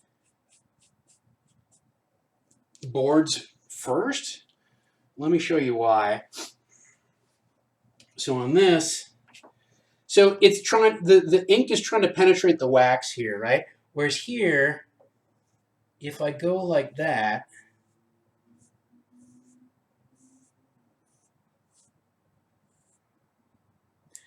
do you see how much heavier and cleaner that is? So if I do that first, and then come in,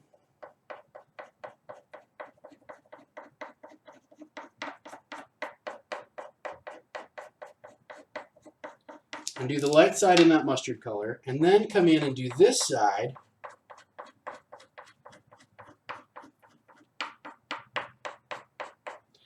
Do you see how that kind of, I don't know. If I'd done the whole thing consistently that way, I think it would look a lot better.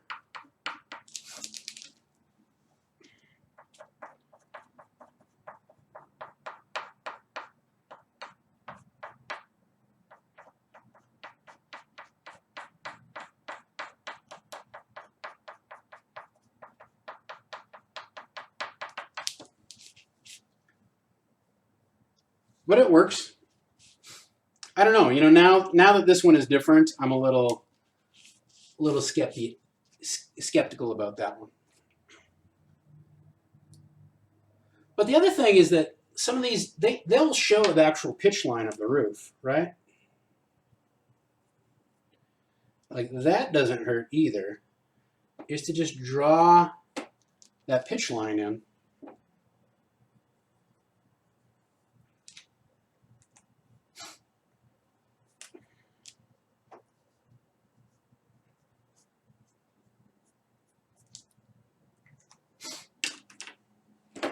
So this side gets the light treatment. And this is a very simple technique that provides some dimensionality to what we're looking at. Like, and I don't want to, like, portray myself as some sort of, like, brilliant art master or anything like that. What I'm doing is I'm picking up on what the artist did in the original drawing, right? I'm going to school on this guy's map is what I'm doing. I'm using whoever did. I don't know the credits and the map credits are a little weird. I'm not sure exactly who did this, if it was Jared Blando or whoever, but whoever did this, I'm going to school on their technique.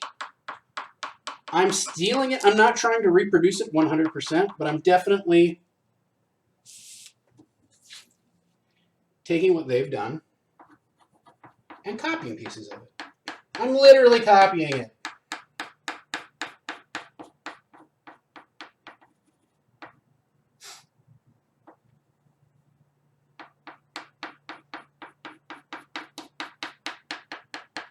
I think it works better to go from the outside in because the edges are defined, right? The edges are where the shadow is.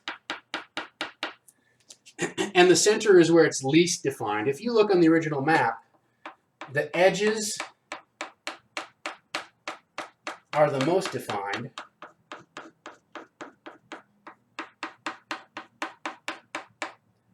And the center is the least defined.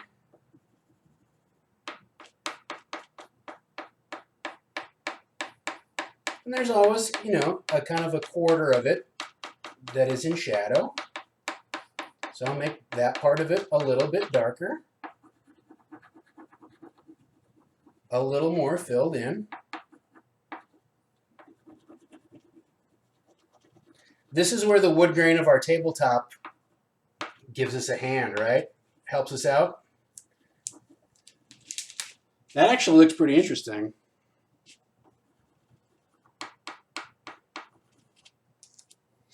Same thing here. So we're just going to pick a third. Now, I try to keep the strokes pretty much the same, even though I'm going to fill this area in, right? If you start going across, it starts to crosshatch a little too much, and it starts to look a little weird.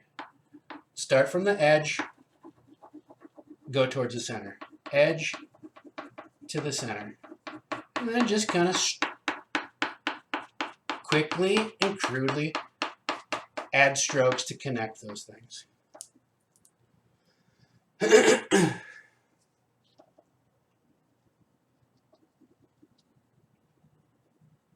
Go back around, do a little skirt along the edge. Okay, guess what? I think we've colored basically all of our buildings. I want to get this one a little much, clean it up a little bit.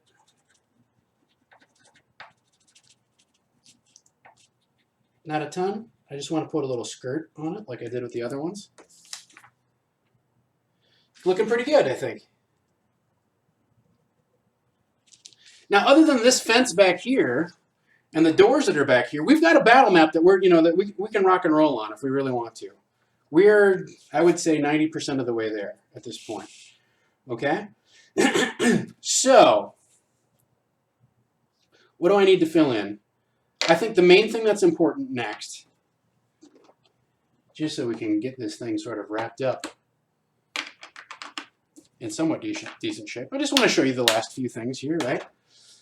I think we're at the point where James V, with all due respect, it is time to add our walls around the edge of the compound.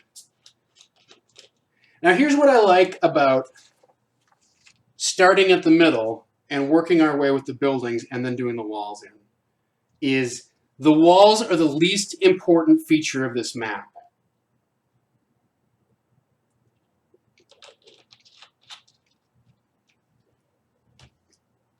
What do we have to prioritize when we're looking at a map?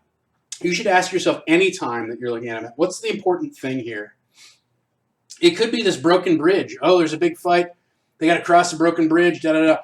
Or this bridge is a choke point, or these gates are a choke point, or whatever. But I can tell you that this wall that goes all the way around the edge is literally the least important feature on this map. I need to know whether I can go between these buildings, how many people can slip between them, can I go around behind or whatever. But what I don't need to know is what's on the other side of this wall. It doesn't matter. So I've saved that for last because I don't care. And in fact, I care so little that I'm going to freehand this wall in. Okay? Here's what I need to know. I need to know where these two doors are and where these two doors are. So I'm going to decide those things right now. And I'm going to draw those things in right now. So I know that they're on this same plane as this dot. So it's basically kind of like these two. That's pretty close, right? I could go a little bit lower if I wanted to. I could do these two squares. But it's two squares. So that looks appropriate. The thing is, they're open, right? So I'm not going to draw them because they're open. Part of what I do need to consider is that my party is starting right about here. So I need to like cheat them with enough room so that they can put their figures on the map when we start. So I'm probably going to cheat this wall in a little bit, right? So that the edge of the wall is here. And it comes in 10 feet.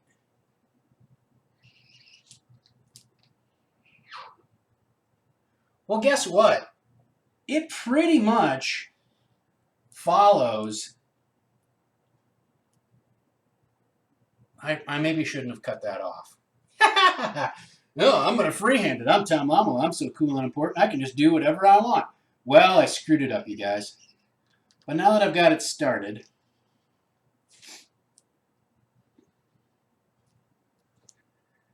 so this goes down 10 feet. Then it kind of takes a little bend. And I want to draw in the cliff face here, right? Because the cliff face comes in and goes down 10 feet.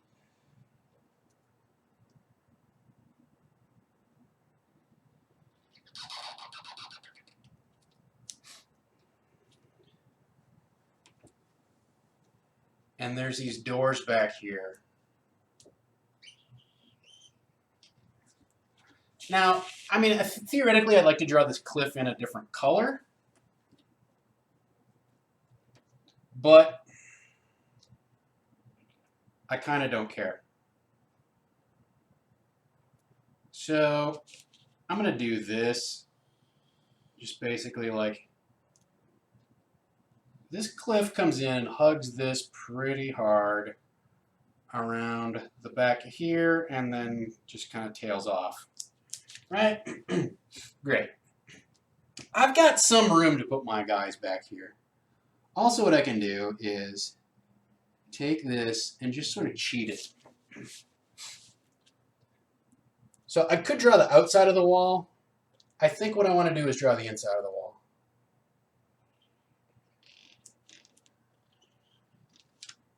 And I'm kind of following these hexes along.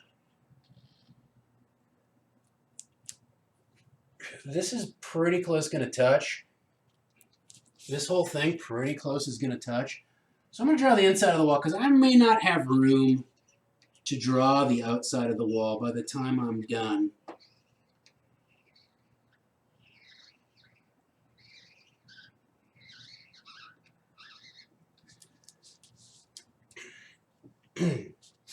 Now the real question is, like, how far do I have to hug this thing, right? So I think I'm going to hug this out a little bit. And then over here, like, I'm just freelancing this, guys. I'm not even looking at my map. I'm not eyeballing how close this is. I'm just freelancing this wall in here.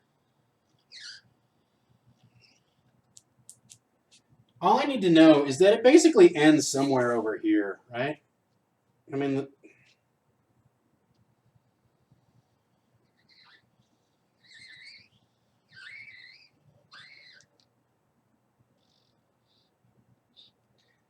and that the cliff face comes across here and goes down around here and off the map. So over here, I'm just going to like draw in, make this a little smoother.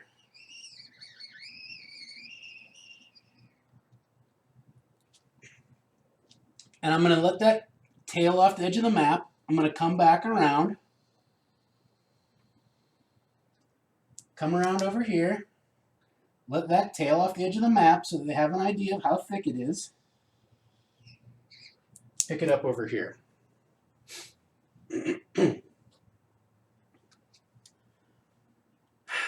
I'm going to draw, I can't remember if those doors are wooden doors or what they are.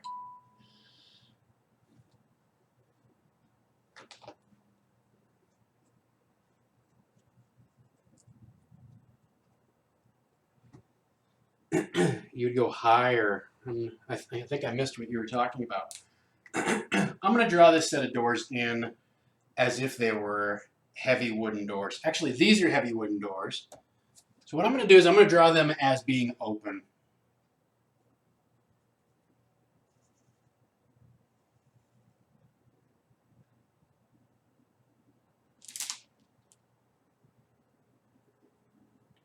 Sometimes when I've drawn these things, I've drawn them as being busted down. That's also a fun option.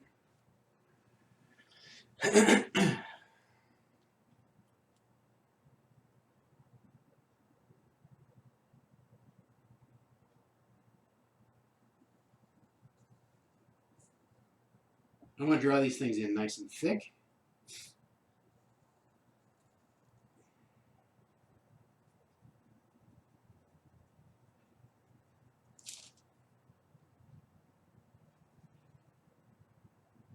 A little bit of a gap so that you can tell that they're doors. Not so much of a gap so that the player goes, oh, can I just slip through there? No, you can't. Those are doors. All right. What do I want to do? All right. Where are we at? We're in pretty good shape. We've got a good battle map. Where are our options? What are we looking at? Couple things. I need to differentiate cliff face from wall because these walls you can actually get on top of if you so chose to do that, right? So this area and this area need to be different than this other heavy marker area. The other thing I might consider is, do I want to color the area around here with some sort of like ground color, essentially.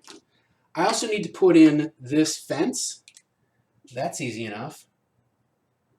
It goes like this.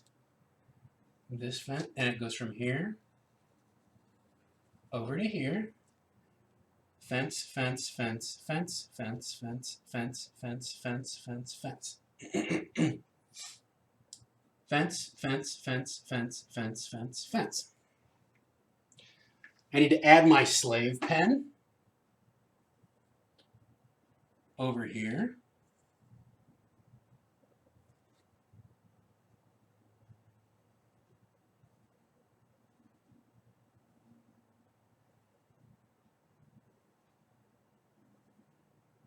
Put my corners on. Reinforce those corners. Okay, we did that. We need to put a slave pen in here. That's easy to do.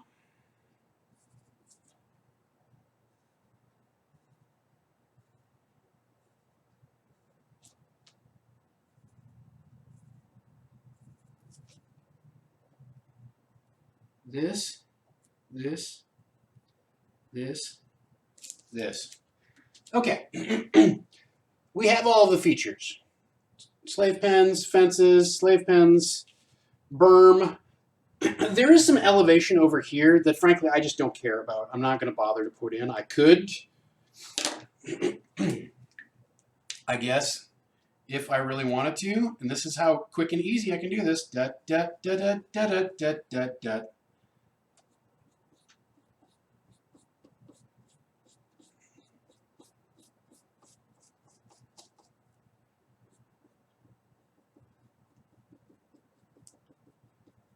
Okay, we're using those same techniques that we talked about earlier, just a disjointed line with then some long cracks coming off of it.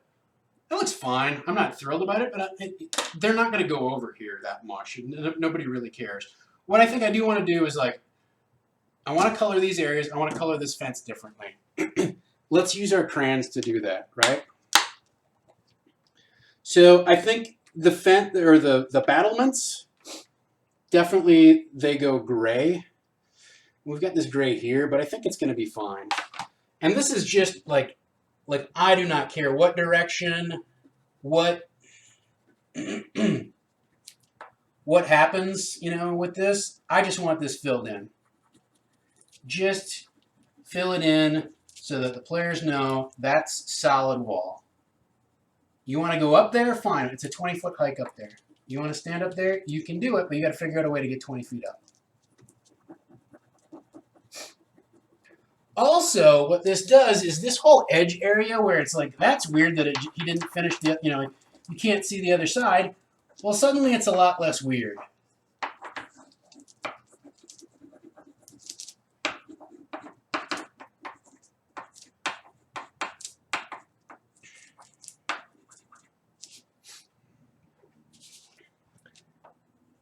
It's not glorious.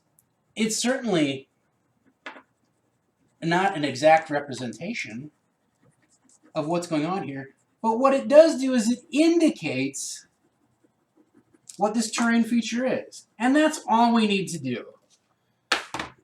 We just need to indicate, can I stand there? Can I go through that thing? And can I get around that thing? Those are your main... And then I guess finally I would say, does this thing pose a danger to me? Right? So if this is on fire, I want to know that it's on fire. But that's the purpose of a battle map.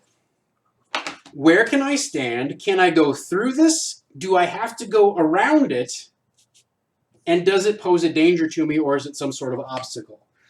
So, you know, you may think, oh, I got, you know, oh, this, you know, three-dimensional shading technique and blah, blah, blah. It's like, do not worry about that. I'm going to use a really weird color for the mountaintop just because I've used so much, you know, brown and stuff. I guess I could use a darker brown, right? I could use a darker brown. I'm going to start with a darker brown and see what happens. See what it looks like. So we'll do it on a corner of the map that doesn't much matter. And it looks all right. Here's the thing that's important is I'm going to do a bunch of different directions on this so that it looks sort of like somewhat cross-hatched, right? So that it doesn't have the same texture as my roofing does. So I'm going to go a little bit in this way, and then I go a little bit in this way, and not try to get too much, kind of come off the edge at a perpendicular angle, this way, just kind of scrub it up so that you can tell, oh, that's stone. So that you can tell them that pattern means it's stone.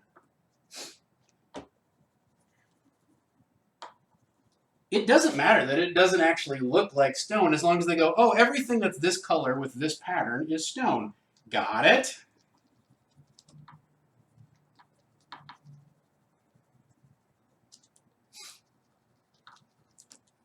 Gets a little tricky over here to do a bunch of different directions when you're dealing with such a small area, but you get the idea. We don't have to do a whole lot of it, is the good news.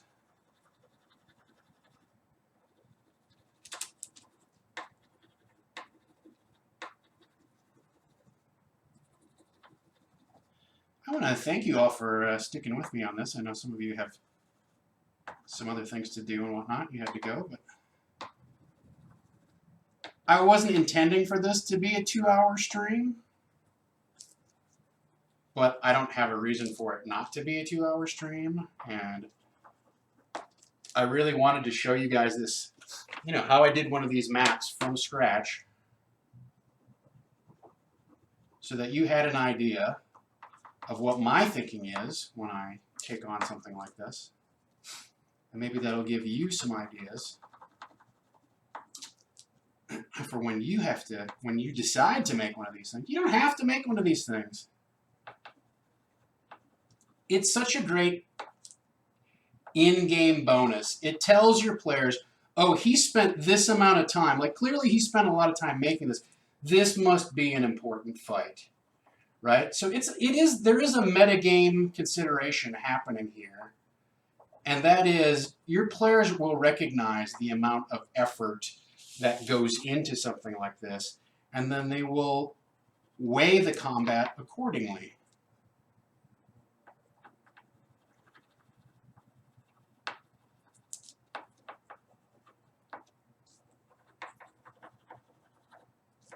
What's that over there? It's stone. Got it.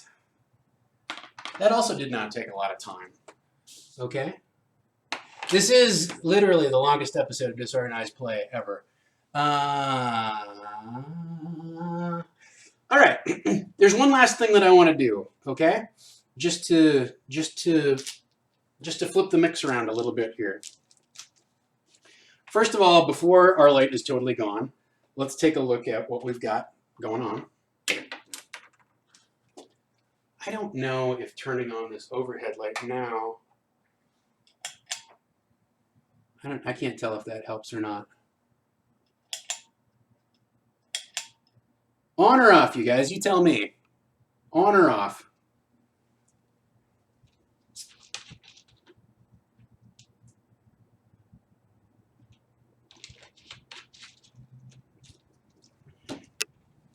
So the last thing that I want to do, if we look at our map, it's a little dirty around the berm, and it's a little dirty around the edges here, right?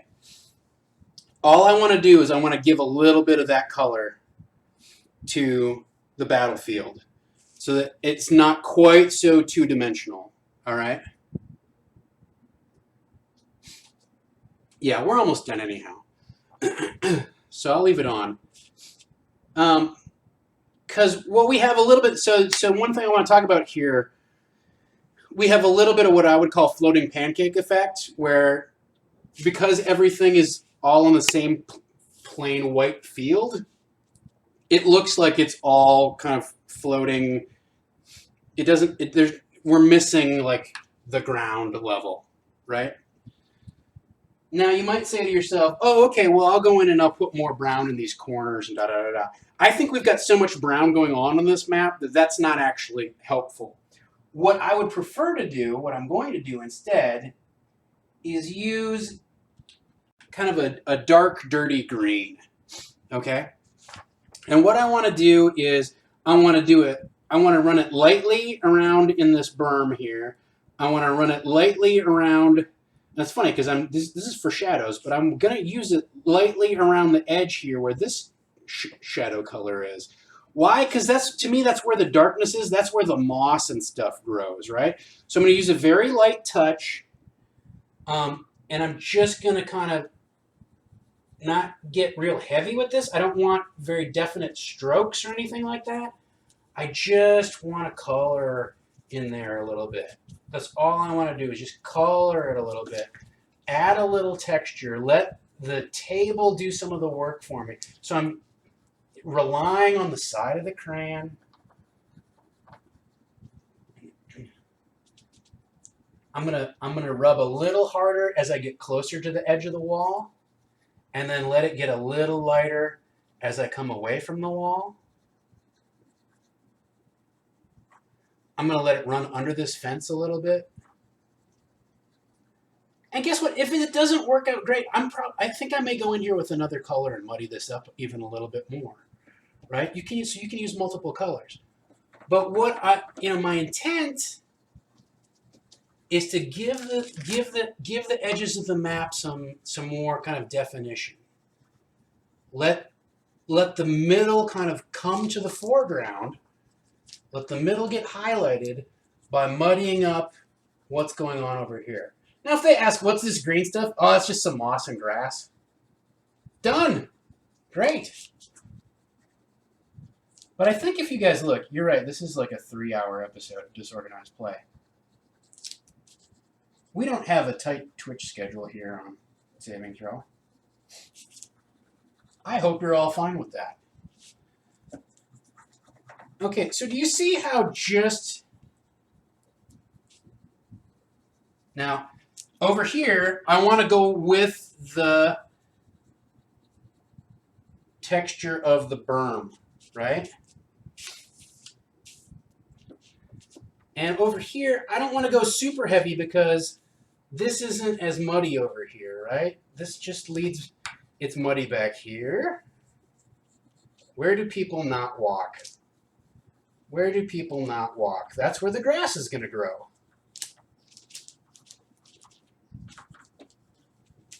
Okay. That looks good.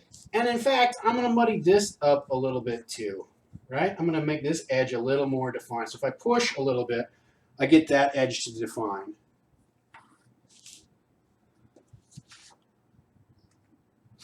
Now what I could do, what I'm considering, is taking one of these twistables, specifically this green twistable. This is a very oily crayon. Let's just see a little bit of how it looks. I think this dark crayon would go along the edge here. I think it looks pretty good. It adds a little, so I'm just scribbling back and forth. It adds a little bit of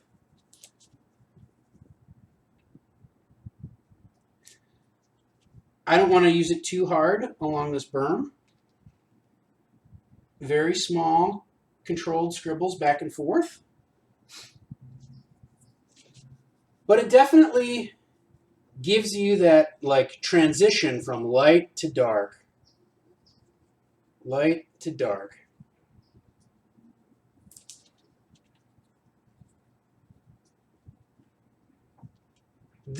So these Crayola twistables are a little bit more like an oil crayon, okay? I was using a beeswax crayon before. This is a little bit more like an oil crayon. An oil crayon will smudge on you, and in fact, we may go back in and do that, right? So what I can do is I can come back in here with a paper towel and smudge all of this stuff. So if I don't like how strongly defined this is, I can smudge that stuff on top of that marker and get some of those, you know, like if you look up here, I'm getting a little bit of too defined. The edges are a little too defined, right? Yeah, unfortunately, there's no happy trees on this map.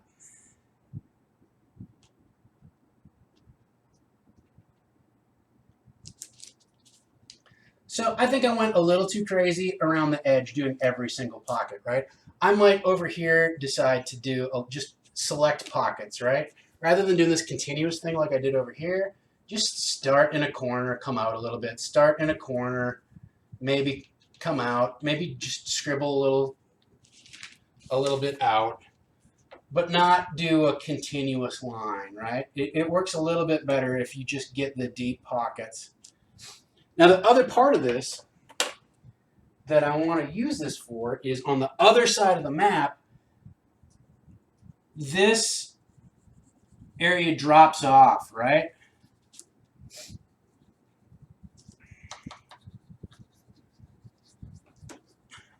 So I want to make it clear that they can't go around here.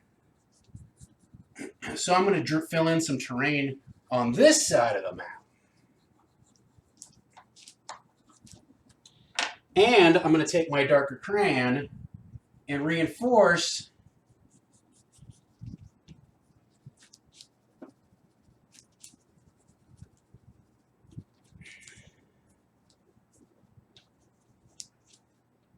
and all I'm doing, you know, this is a very simple technique that is actually very effective. You just make little triangles. And those little triangles kind of like, they'll appear as sort of columns or changes in elevation. If you don't like a spot that's too light, you just darken it up a little bit.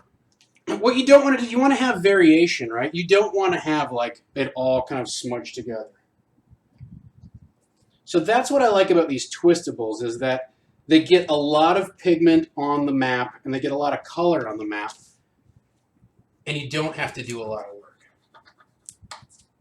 I want to do the same thing over here just so that they understand, like, you cannot walk over here. It's a very quick fill. It's very simple, but it tells us what's going on. Same thing in this corner.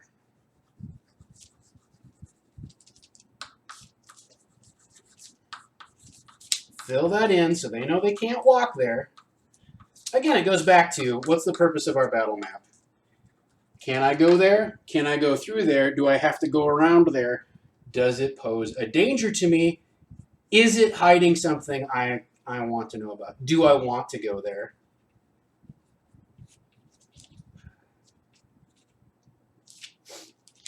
The only thing about using these things is these things really, like, they really gum up your fingers. They have to be. They come with a stick. They come in a stick and they come with a holder and stuff. But when you get towards the end of them, they tend to fall out of the. So what I didn't do, which I need to do, is maybe color this berm in a little bit. I'm actually going to use this mustard color and just kind of go out and around a little.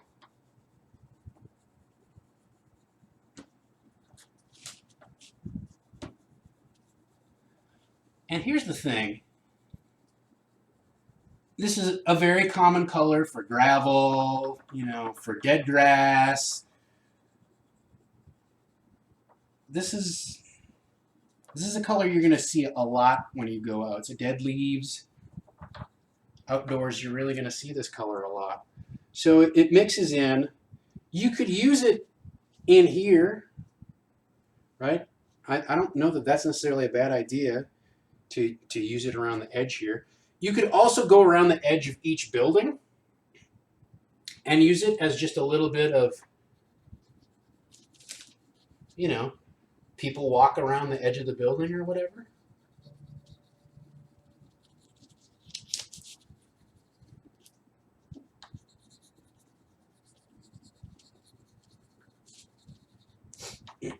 It makes a nice, kind of gravelly color in here. I've got so much brown in that I want to offset it a little bit. I'm going to offset these buildings. Just add a little.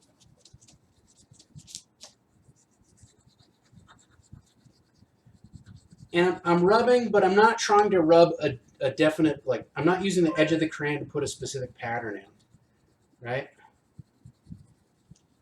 I'm just using it to kind of give like an aura or a halo around this thing. Give kind of the idea of like a pathway.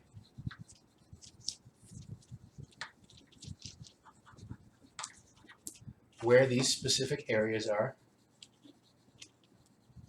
And again, you see how fast this is working, right? Like it's bringing these areas into focus. Doesn't require a lot of effort or technique.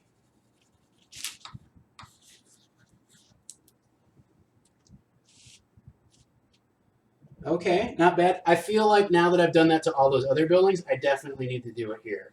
So I'm going to do it in here. Again, I want to kind of kill that, what I would call the floating pancake effect.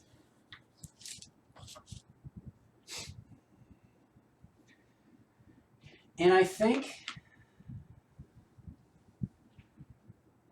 I'm going to lightly muddy the rest of these kind of areas. So what I'm going to do, I'm going to start by taking my gray. All right, I'm gonna practice this first. See, this gray is very sharp. I don't know. So if I do this, I don't know if it's going to kill my map, if it's going to be too much. Like, I feel like we're in pretty good shape right now, right? But I want these areas of white to have a little bit of color to them.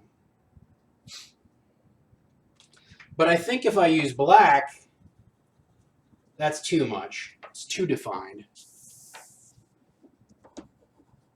It's got too much of an edge.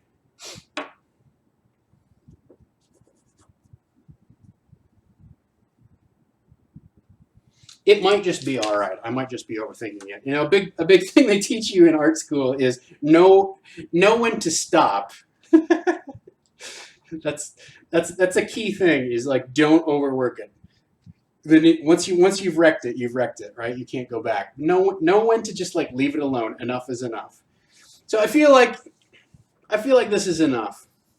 I might fiddle with a little more fill in. You know, over here could probably be a little bit filled in.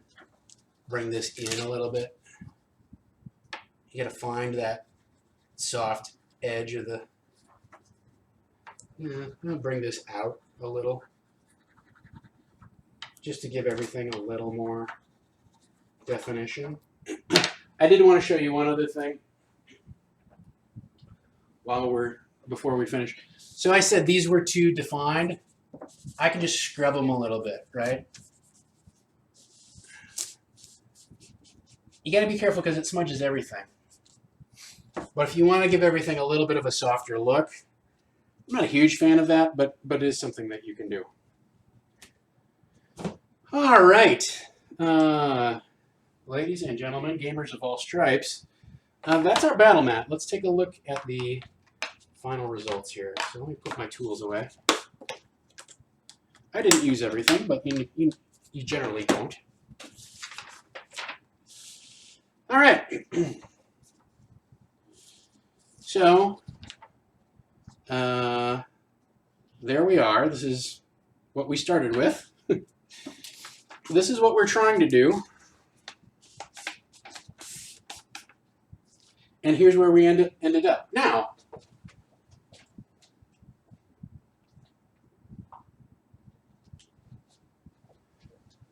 one last thing. Let's put our giant on there. You know, I don't have other miniatures out quickly handily available, but it serves its intended purpose, right? I think you put this on the table. Maybe I lied. I have some other miniatures. You put this on the table, and you set up your 30 goblins or whatever you want to do. And it doesn't matter that these areas are not quite filled in. It doesn't matter that it's not 100% three-dimensional, or that we didn't get exact right proportions of whatever what our original thing was.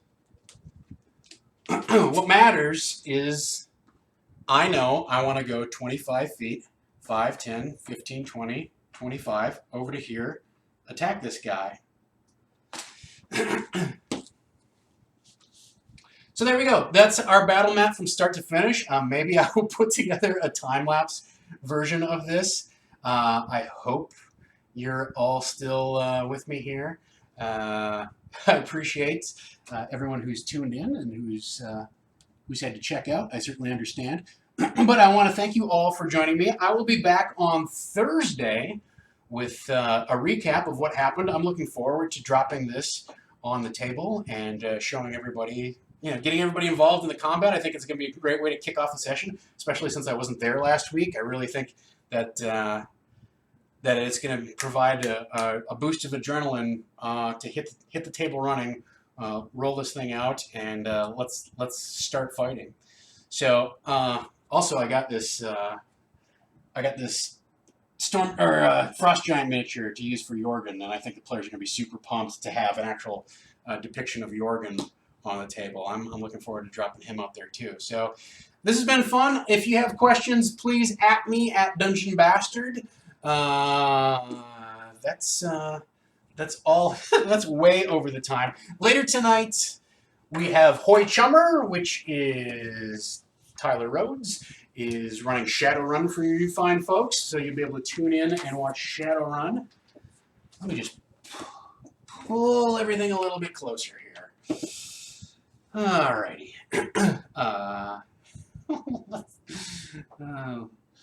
Let's see. Let's get rid of some of this stuff. At any rate, Hey, everybody. I want to thank you for joining me. What else have we got coming up here? Hoy Chummers later tonight. Tomorrow night, it's a brand new kickoff to Misadventures, our Harry Potter show, which will be terrific. I hope you can tune in and watch Celine Guerra DM that. I'll be back Thursday with Disorganized Play at 2 o'clock. Friday night, it's our Star Wars Edge of the Empire game, Never Tell Me the Odds. Saturday, it's Masks. And at 5 o'clock, they kicked off a brand new cycle of Phoenix Dawn Command. So join us for all of that fun and excitement. I appreciate each and every one of you coming, hanging out. I want to thank our mods, Flockwad, Braid, all of our regulars like James V, BSB Care, etc., etc., etc. I am Tom Lommel. I am the Dungeon Bastard. And until next time, let's dungeon. Let's dungeon!